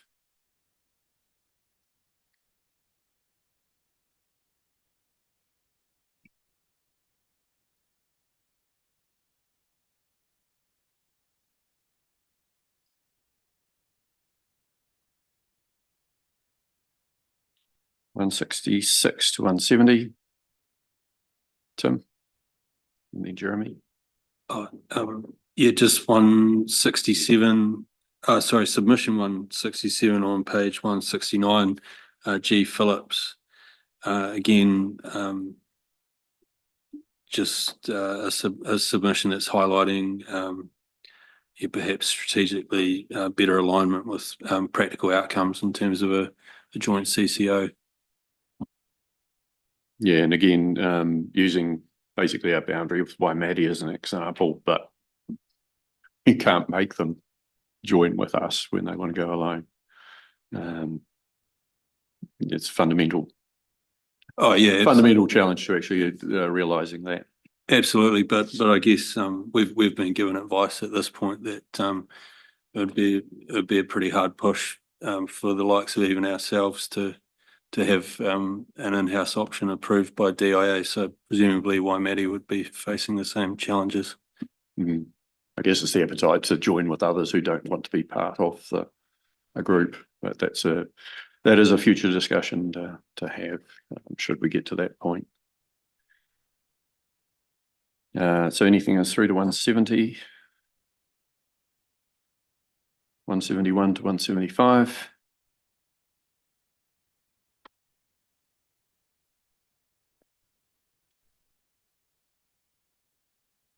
176 to 180.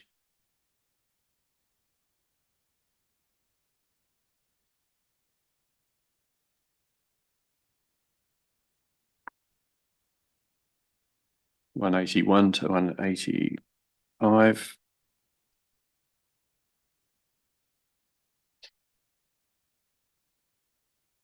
This is the bit where it gets really interesting for viewers.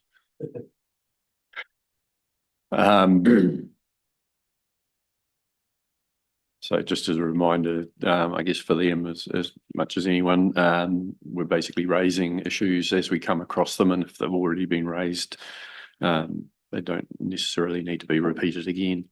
It's not that there aren't issues amongst those ones. So through to 185, 186 to 190. Tim? Thank you. Page 186, submission from Stephen Black. Presumably it would be the same answer as the previous submissions around synergies with Network Waitaki, but there's a question here around potential synergies with the CCO of Whitestone Contracting. So it would be good just to include that in the in the feedback around what the legislation says around the entity required to be solely water. Yeah, I think we've got that written down for a response. 191 to 195. Rebecca. Oh, I just thought an interesting question raised by Nick Lebas, submission, page 191, submission 188, in terms of clarification over provisions for ratepayers experiencing hardship who can't afford potential water charges, and whether the model is based on 100% collection of water rates. Yeah, we certainly see a need to have some mechanism in there to assist people, particularly our most vulnerable ones in our community. Okay, anything else through to 195? Yeah, Tim. Page 192, submission 189, Natalie Evans. Just some commentary there around concern around the impact on the revenue for the residual council organisation and overall degradation of the strength of the council.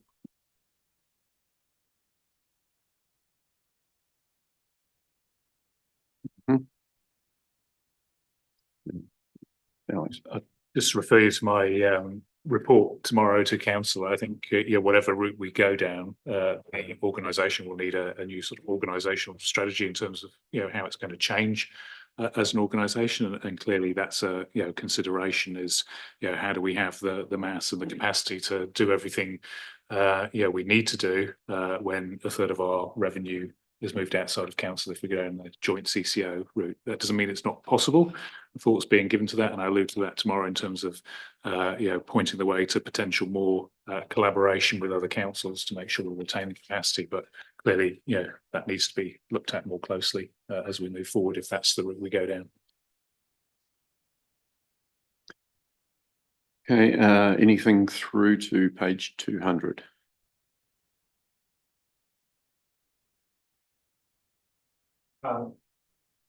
Jim. Yes. Well, I'm a dinosaur with these things. I'd prefer it if we were actually going by submission numbers. So I'm on 194, which is in page 197.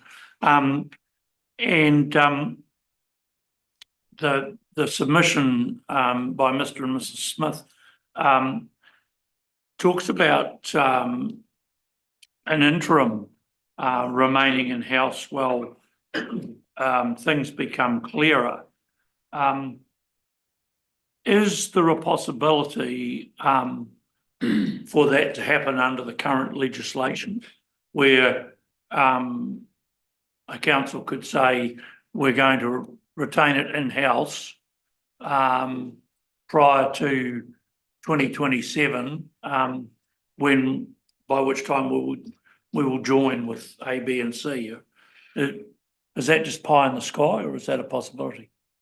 The amount of work that has to happen in the next 2 years is going to be considerable, but it doesn't stop us doing stuff with our water services in the next 2 years.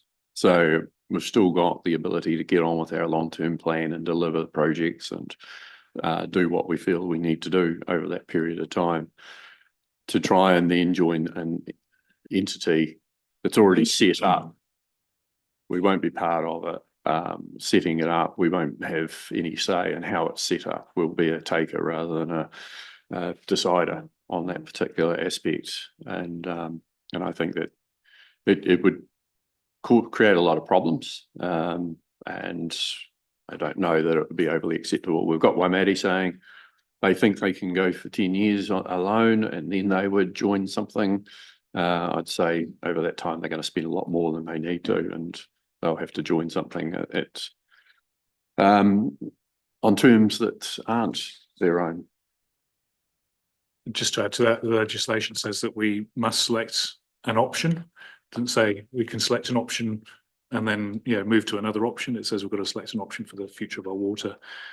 So I think I would speculate that DIA would rule that out, or would say that if you're saying you're going to stay in-house for the time being, then you've selected the in-house option, and they would ignore the bit about and we might think about joining another entity a few years down the line. Can we then get some information around what other councils' options that have been approved, or to verify that we have, like for the benefit of people listening, we have to make a decision on an option by the 3rd of September, but then there's 2 years before the process or the new entity starts. So what I'm questioning is the opportunity to go, we are going to retain in-house for till the end of or till 26 whilst we negotiate the CCO option, or do we have to go, we're going to negotiate the CCO option over the next 2 years?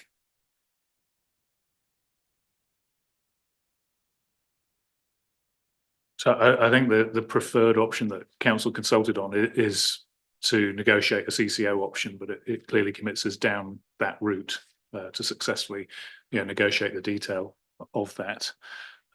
It's clearly water would be operated in-house until such time as it's set up, but we'd have to move pretty quickly to establish that if it was going to be up and running by June 2027.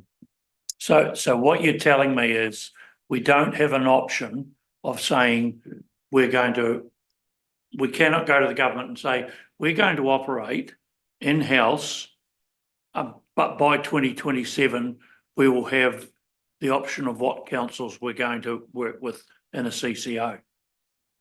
Almost. We will carry on in-house for 2 years. But we do have to make the call now. And you know, just to give an example, in our discussions, anyone who's setting up a CCO is basically going to get onto that straight away after all the confirmations of the participating councils are made. So they will be looking at the whole structure. They'll be employing people to work on that process. And so it's very difficult to make a decision in the end of 2026-27 financial year and say we're going to be part of this, because we've actually just missed out on 2 years of being part of it. So it's, yeah, I just can't see that it would work to our ratepayers' benefit at all. We'll go Tim and then Jeremy. Thank you. Just on the same submission, I actually missed that one on the way through. 194 Jane and Blair Smith. Again, it talks logically about strategic thinking to the north, but yeah, I think what's interesting to note there is the suggestions of these conversations around unitaries and such like. They're being spoken of out in the open at the moment. Just on Mike Hosking this morning, we had Chris Luxon speaking about the need for changes in this space. So, I think it is a genuine consideration. And it would be good to have some understanding through official channels. The likelihood of those conversations continuing. Haven't got it on official channels, but through unofficial channels, there are discussions happening between the government parties, but they see that, there's a lot of differences between them at the moment. There's some thoughts around whether regional councils should continue or not, and what that means. There's some thoughts around whether we have too many councils, but they're just thoughts at the moment. And I think that the unofficial channels say, and this is something for the next government, not this government. And I think if you look at the legislative programme of this government and what they've got to do within the next year and a bit of their existing programme, to be able to get through changes and some thought through changes on what the future shape of local government looks like, I think would be a big ask. So I think we're looking at some years away before we understand this. So I think the challenge we have is the sector, the local government councils are being reformed piecemeal rather than through some thought through plan. And we have to go on best information, which is imperfect information, including there being no real vision or direction for what the sector looks like in the future. And I don't think that's going to emerge for some years yet. Thank you. Jeremy? I sort of just was going to ask him what sort of timeline for that work stream of us understanding our stranded overheads and what our is that happening in sync over the next 2 years before 2027, or when does that envisage to be done? So I'd see that as part of the process. If we went down the CCO route, there'd be a stream of work around setting up the CCO, and then there'd be a stream of work of, and what do we do with the rest of the organisation, including dealing with those stranded overheads. And as I say in my report tomorrow, that there's already openness to having a discussion with those other councils about how we might work through that together, at least so that we can ensure we're sharing thinking, but also look at what the opportunities are to collaborate further so that we retain critical mass on the things that are important to our communities. Thank you. I'm just going to check with Lucianne. Are all of the submissions sequential from here? Because I haven't actually looked at that. Just taking in mind what our senior statesman has requested that we go by submission number. I'm happy to do that as long as the numbers do follow on. The submission number are still going to be slightly out of whack. The submissions are all numbered, and yep, so that's fine. We'll go by submission number now. So if we can go through to submission 200.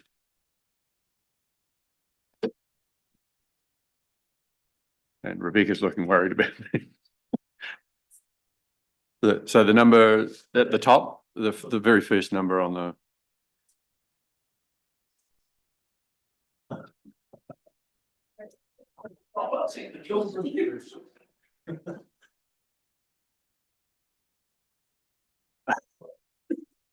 Okay, well, I'll do my best to give page numbers as well.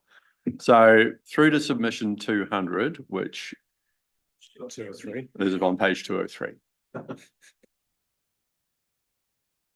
Yes, So this is an interesting submission and a tirade against the process. Some of the language is somewhat colourful, but submission 200, I take it. yes. Yes. Richard Cruz from Waihemo. But it is a criticism that has come through that the agenda was set to promote a particular solution. But I again remind people that that is a requirement in consultation that we have a preferred option. And again, I will publicly say that at this stage, I have an open mind and have not made a decision on whether I will support the preferred option. Thank you. Right. Nothing else there. We'll go through to submission 205, which I'm guessing is probably page 208. 209.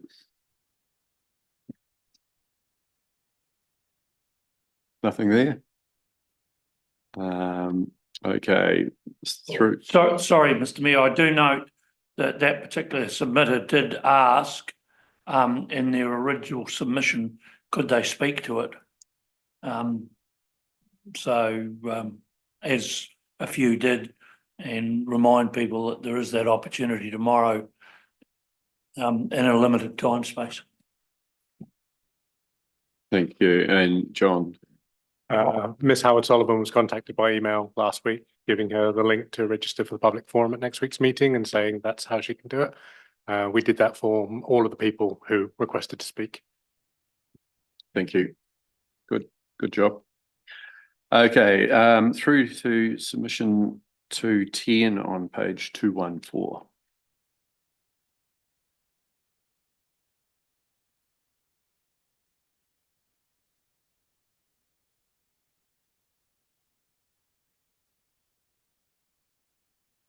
Okay, submissions 211 to 215. On page 220.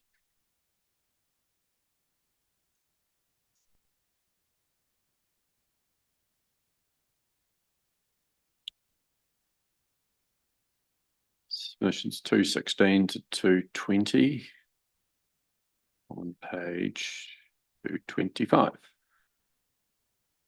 Tim.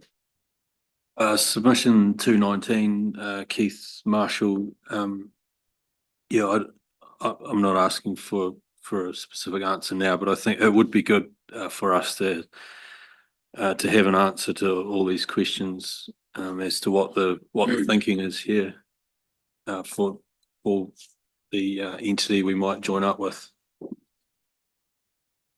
Just in his comments that he's made, Yeah. 1, 2, 3. Yeah, okay. So I think, I've said before that, we haven't had time to develop all the detail within the time available. And I don't think, there are many places in the country that have been able to do that. I would offer that, Waitaki having a veto means everyone else has a veto. And I think we need to be mindful of, where a veto might be applied to what things, or where unanimity is required. And the ability of the CCO to be able to get on and deliver as well, given it's going to be subject to all sorts of requirements from the regulators as well. So I think, all these things are possible, but I think they need to be agreed with the other councils if we go down the CCO route, and be mindful of what the impacts will be. We can't just have our own veto. Everyone would have a veto on these things. Yeah, thanks, Mr. Parley. I guess to Councillor Thompson's point raised earlier around making a decision that's best for Waitaki. I think at least in principle, we have to have some idea of the directional position that we're going to be pushing, even if it's not necessarily totally agreed to at this point. Thank you. Okay, submission 221 through to 225, which is on page 230.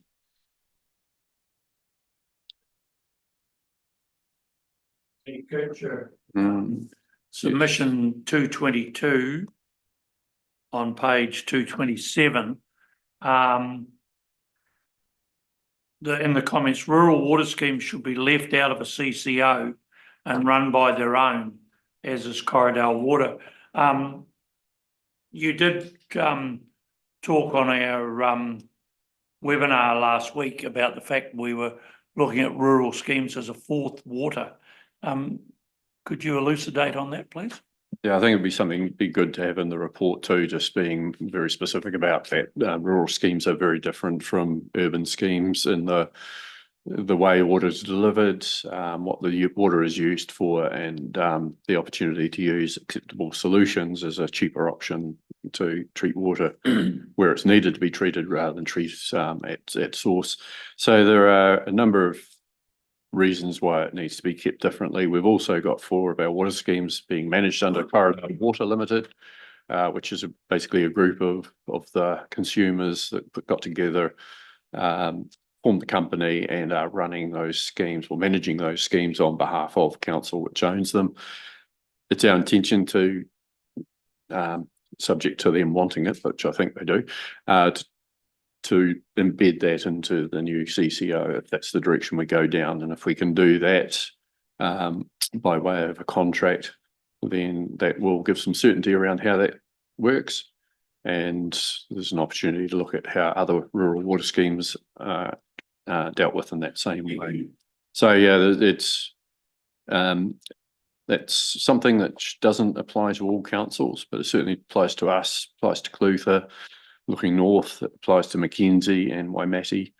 And, you know, so we want to make sure that we set it up well and that there's a good solution there that's going to make sure that water for those rural schemes is as affordable as possible, just as we want the urban schemes to be affordable too. Hopefully that helps there. Anything else through to submission 225? 226 to 230, which will be roughly to page 235. Tim. Thank you. Submission 227, Oscar Smith. Yeah, I think, you know, given his previous role here with us, it probably warrants some, you know, some heavier weighting to a perspective shared. Yeah, I certainly took interest in reading the submission. And where are we going up to? 220 or 230? 230. And just 229, Wayne Todd. Yeah, I think, you know, from a qualified perspective, perhaps there's some pretty heavy topics there with some concerns raised. Thank you.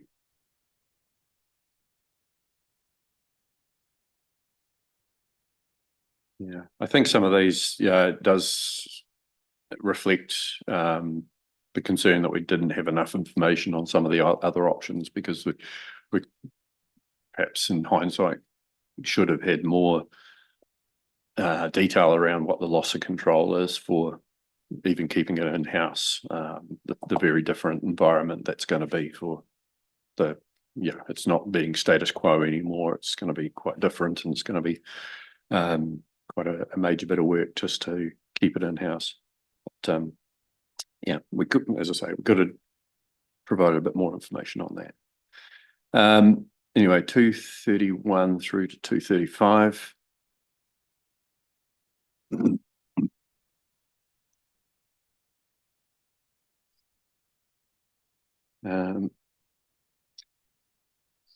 Submissions 236 to 240, which would be about page 246.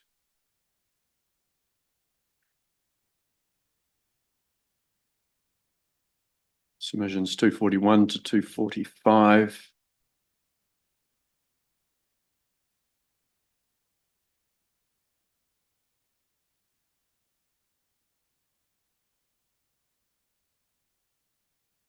Pages 246 to 250.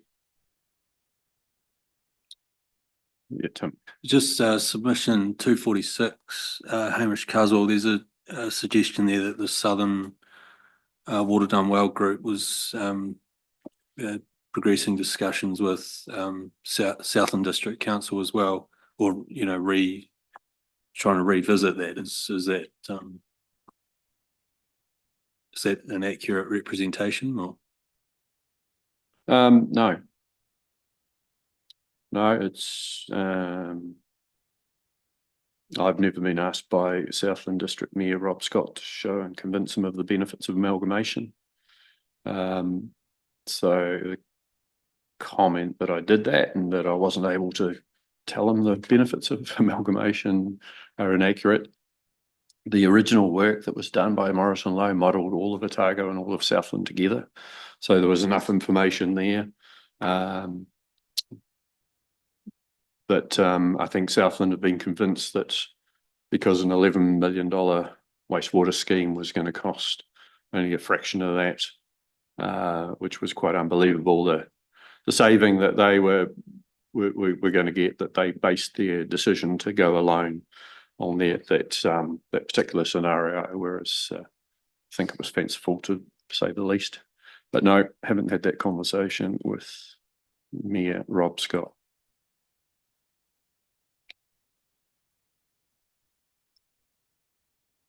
Right, submission 251 through to 255.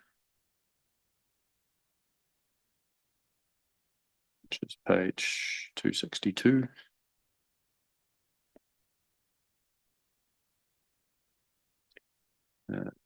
Submission 256 to 260.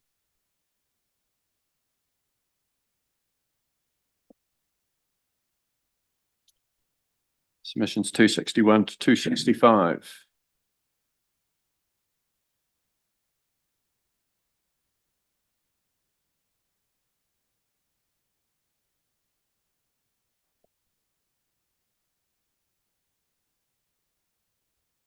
Submissions 266 to 270. Which will take it through to about 279, 278.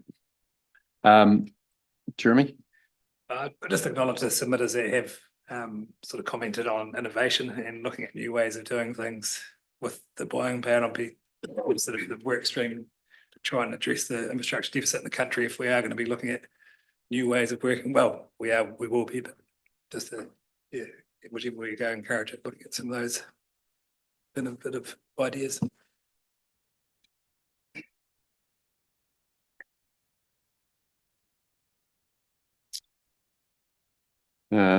Submission 271 through 275, Tim. Submission 273, Dougal McTavish, page 281, I think it is. Yeah, I think another example of perhaps more qualified submission coming from I think retired water engineer. Yep, thank you.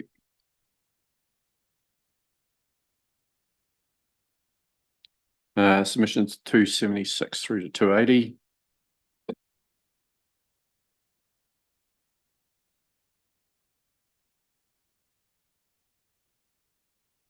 And again, there were at least 2 submissions from Lisa Howard Sullivan. Was that, were they counted as separate ones? Yes, in this case, Ms. Howard Sullivan sent in the attached document, which you will have all read.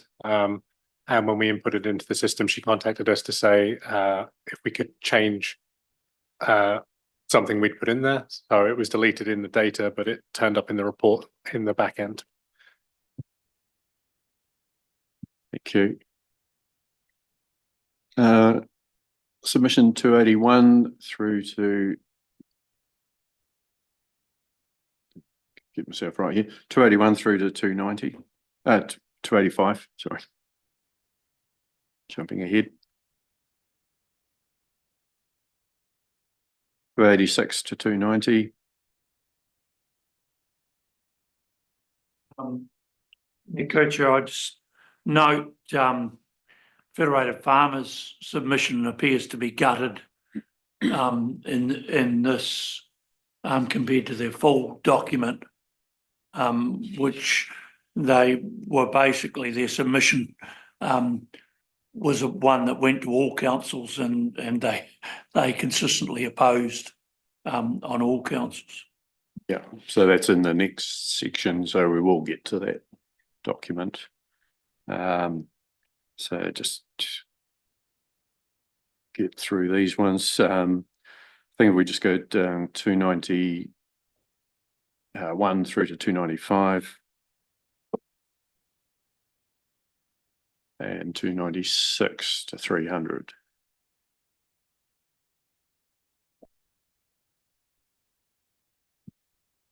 Okay, now we've got the submissions that were lodged on paper and attachments to submissions.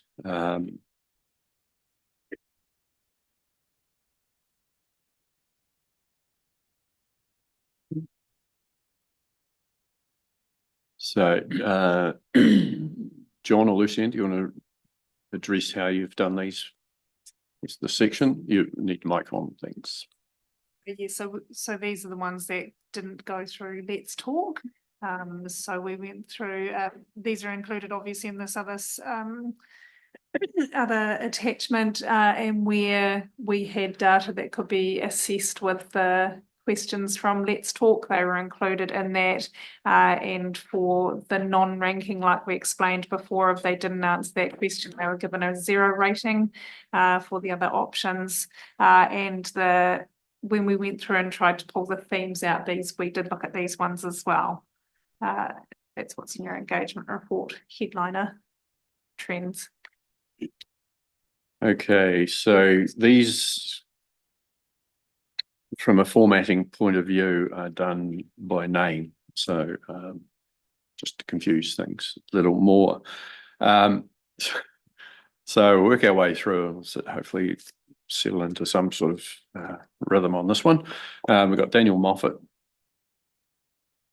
This was submission 115. Yeah, so all of these, well, I think all of these do refer to earlier.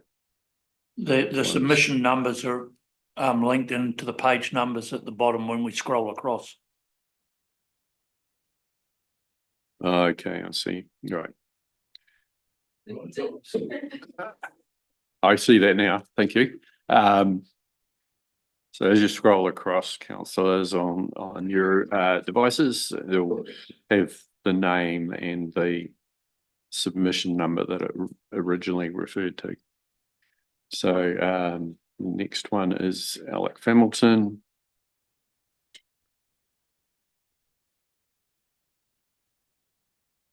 Then we've got Michael Sweeney and his letter to the Auditor General.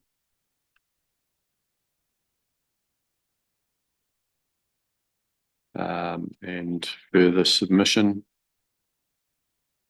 Got John Chetwin.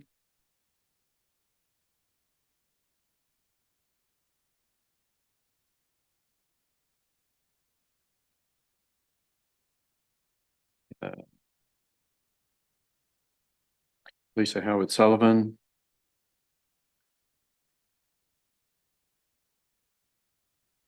Judy Piner.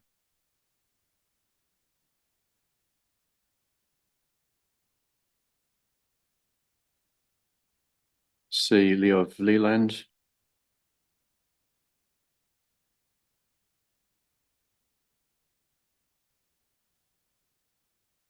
Wayne Murphy. I note, Mr. Murphy has stated at the end he would like to speak to a submission. Have we confirmed if he will be joining online to do that, or?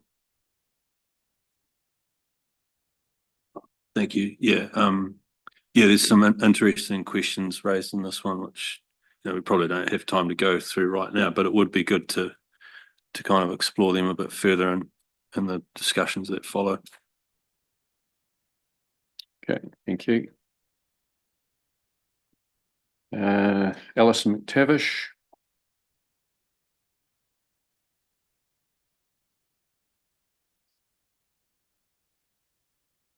And then Dougal McTavish.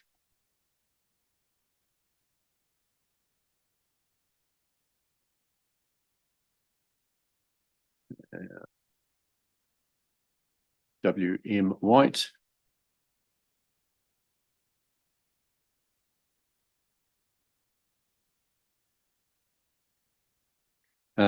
Just acknowledge the number of comments that have referred to a CCO being able to be sold. I think there's again something to be referred to in the report, specifically the legislation which prohibits anyone owning shares that aren't a council. I think it is. Is that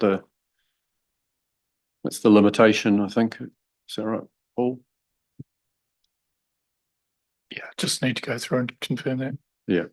So there's some fairly strong legislation that's going to be in place for exactly that concern.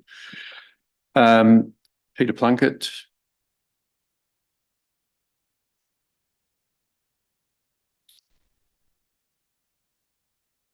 Margaret Curry.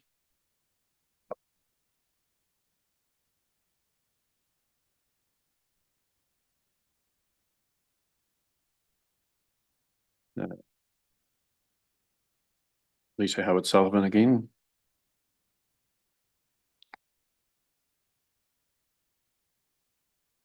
It's like that old saying about elections, vote early and vote often.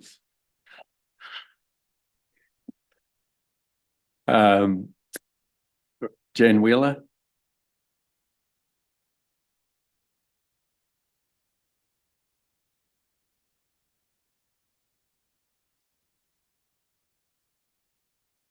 Andy McEwen.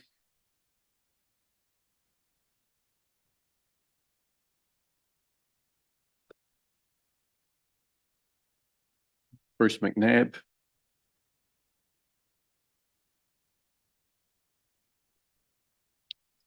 Elizabeth Morrow.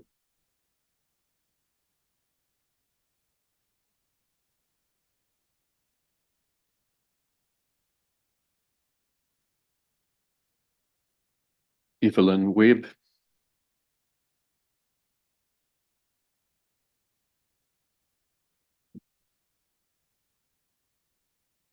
Greg Wilson.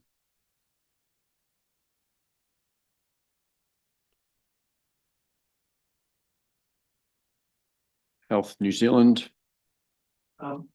Mayor Kircher, if I can just raise my perennial concern that there seems to be a shortage of funds within the health sector, and I find it abhorrent that there's obviously staff employed and want to make comments as they did on our district or long-term plan and on this water consultation, when there's specific government requirements set up to control this, and yet we still have another government department commenting on it. Complete waste of time. Are you saying submission was a complete waste of time? Well, I just find it crazy that Health New Zealand has a department who obviously does these things, when I'd much rather they're out fixing people with broken limbs. Fair enough. Okay. Feed farmers.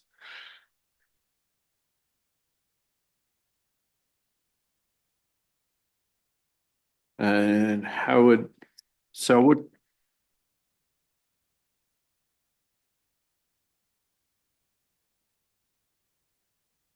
Irene Lawton Sharp.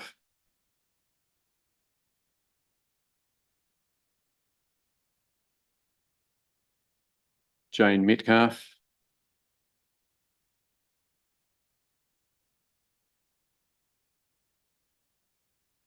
John and Julie Morrow.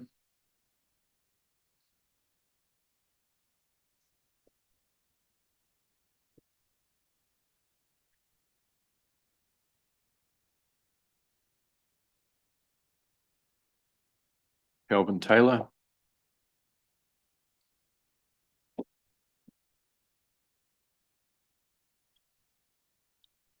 Lorette Robinson.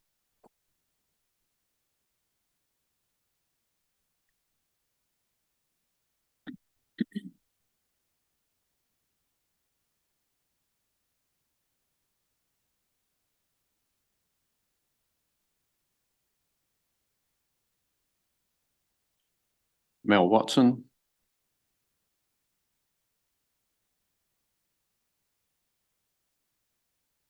Neville Bartram.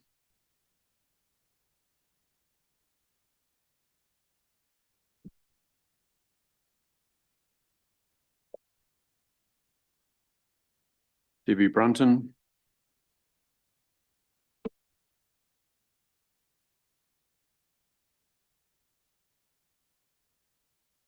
Duncan Taylor.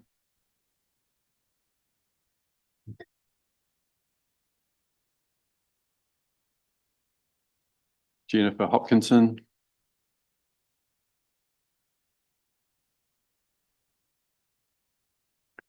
Robert Fox. Susan and Larry Maxwell.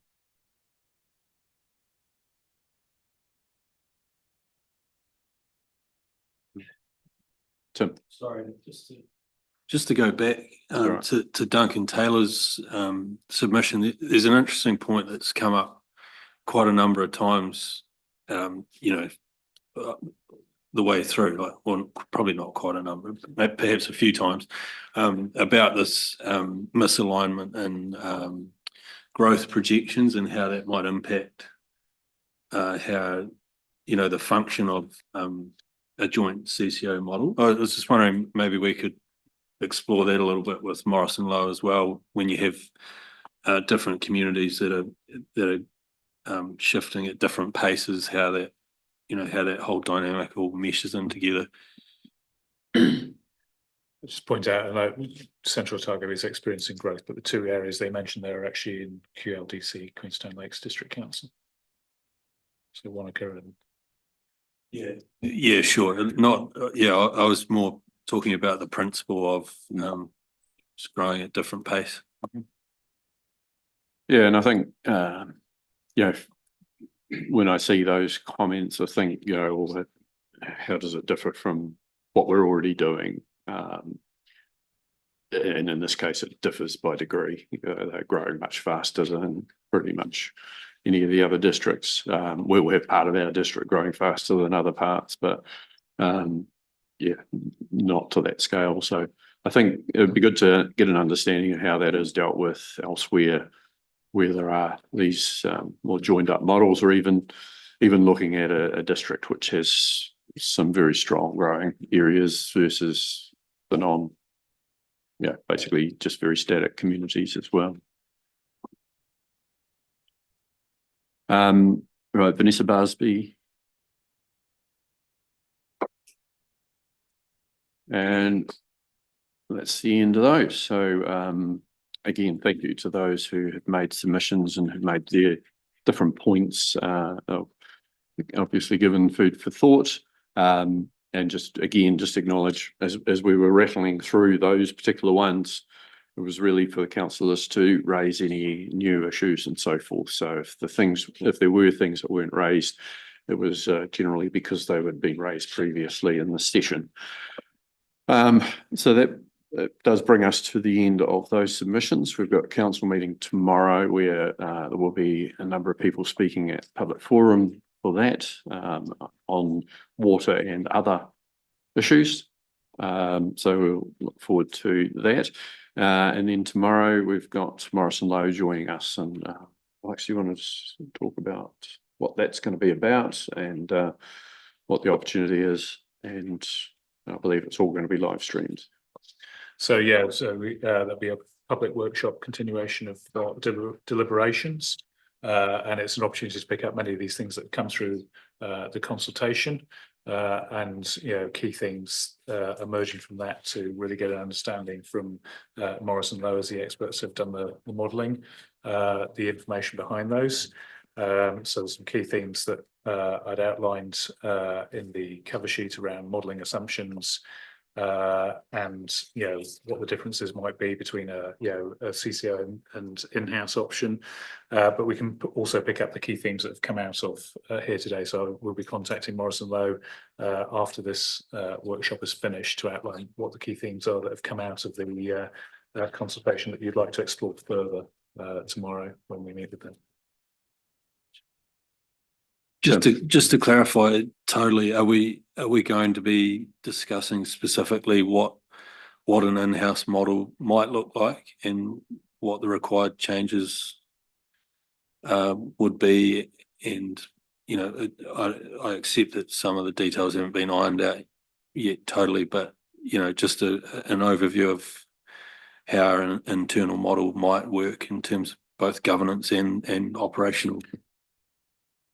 Yeah, so the caveat is the details haven't been worked out, but it is an opportunity to explore what the in-house model would look like and how it might function to comply with the regulation, particularly the economic regulator, and what they will require of all water service organisations. What we won't be able to do is say, hey, this is exactly what it looks like and this is what it means for the rest of the organisation, because we haven't planned for that, just as we haven't planned for what it means for the rest of the organisation if water moved out into a joint CCO. That's still work that would need to be done. Okay, thank you for that. Any other questions, comments? Thanks, councillors, for your participation, for your reading. I'm sure probably took up a bit of the long weekend as you got on, made sure you went through every submission. John, Lucy and the comms team, thank you very much for the work that you've gone to up to this point in time. It's been appreciated, and you're getting the submissions all collated and published for us and online. It's been much appreciated, so thank you. So we'll basically, this is not a formal meeting, so while we will adjourn it, it's basically just pausing this part and we'll recommence at 3 p.m. tomorrow. So thanks very much, everyone. See you then.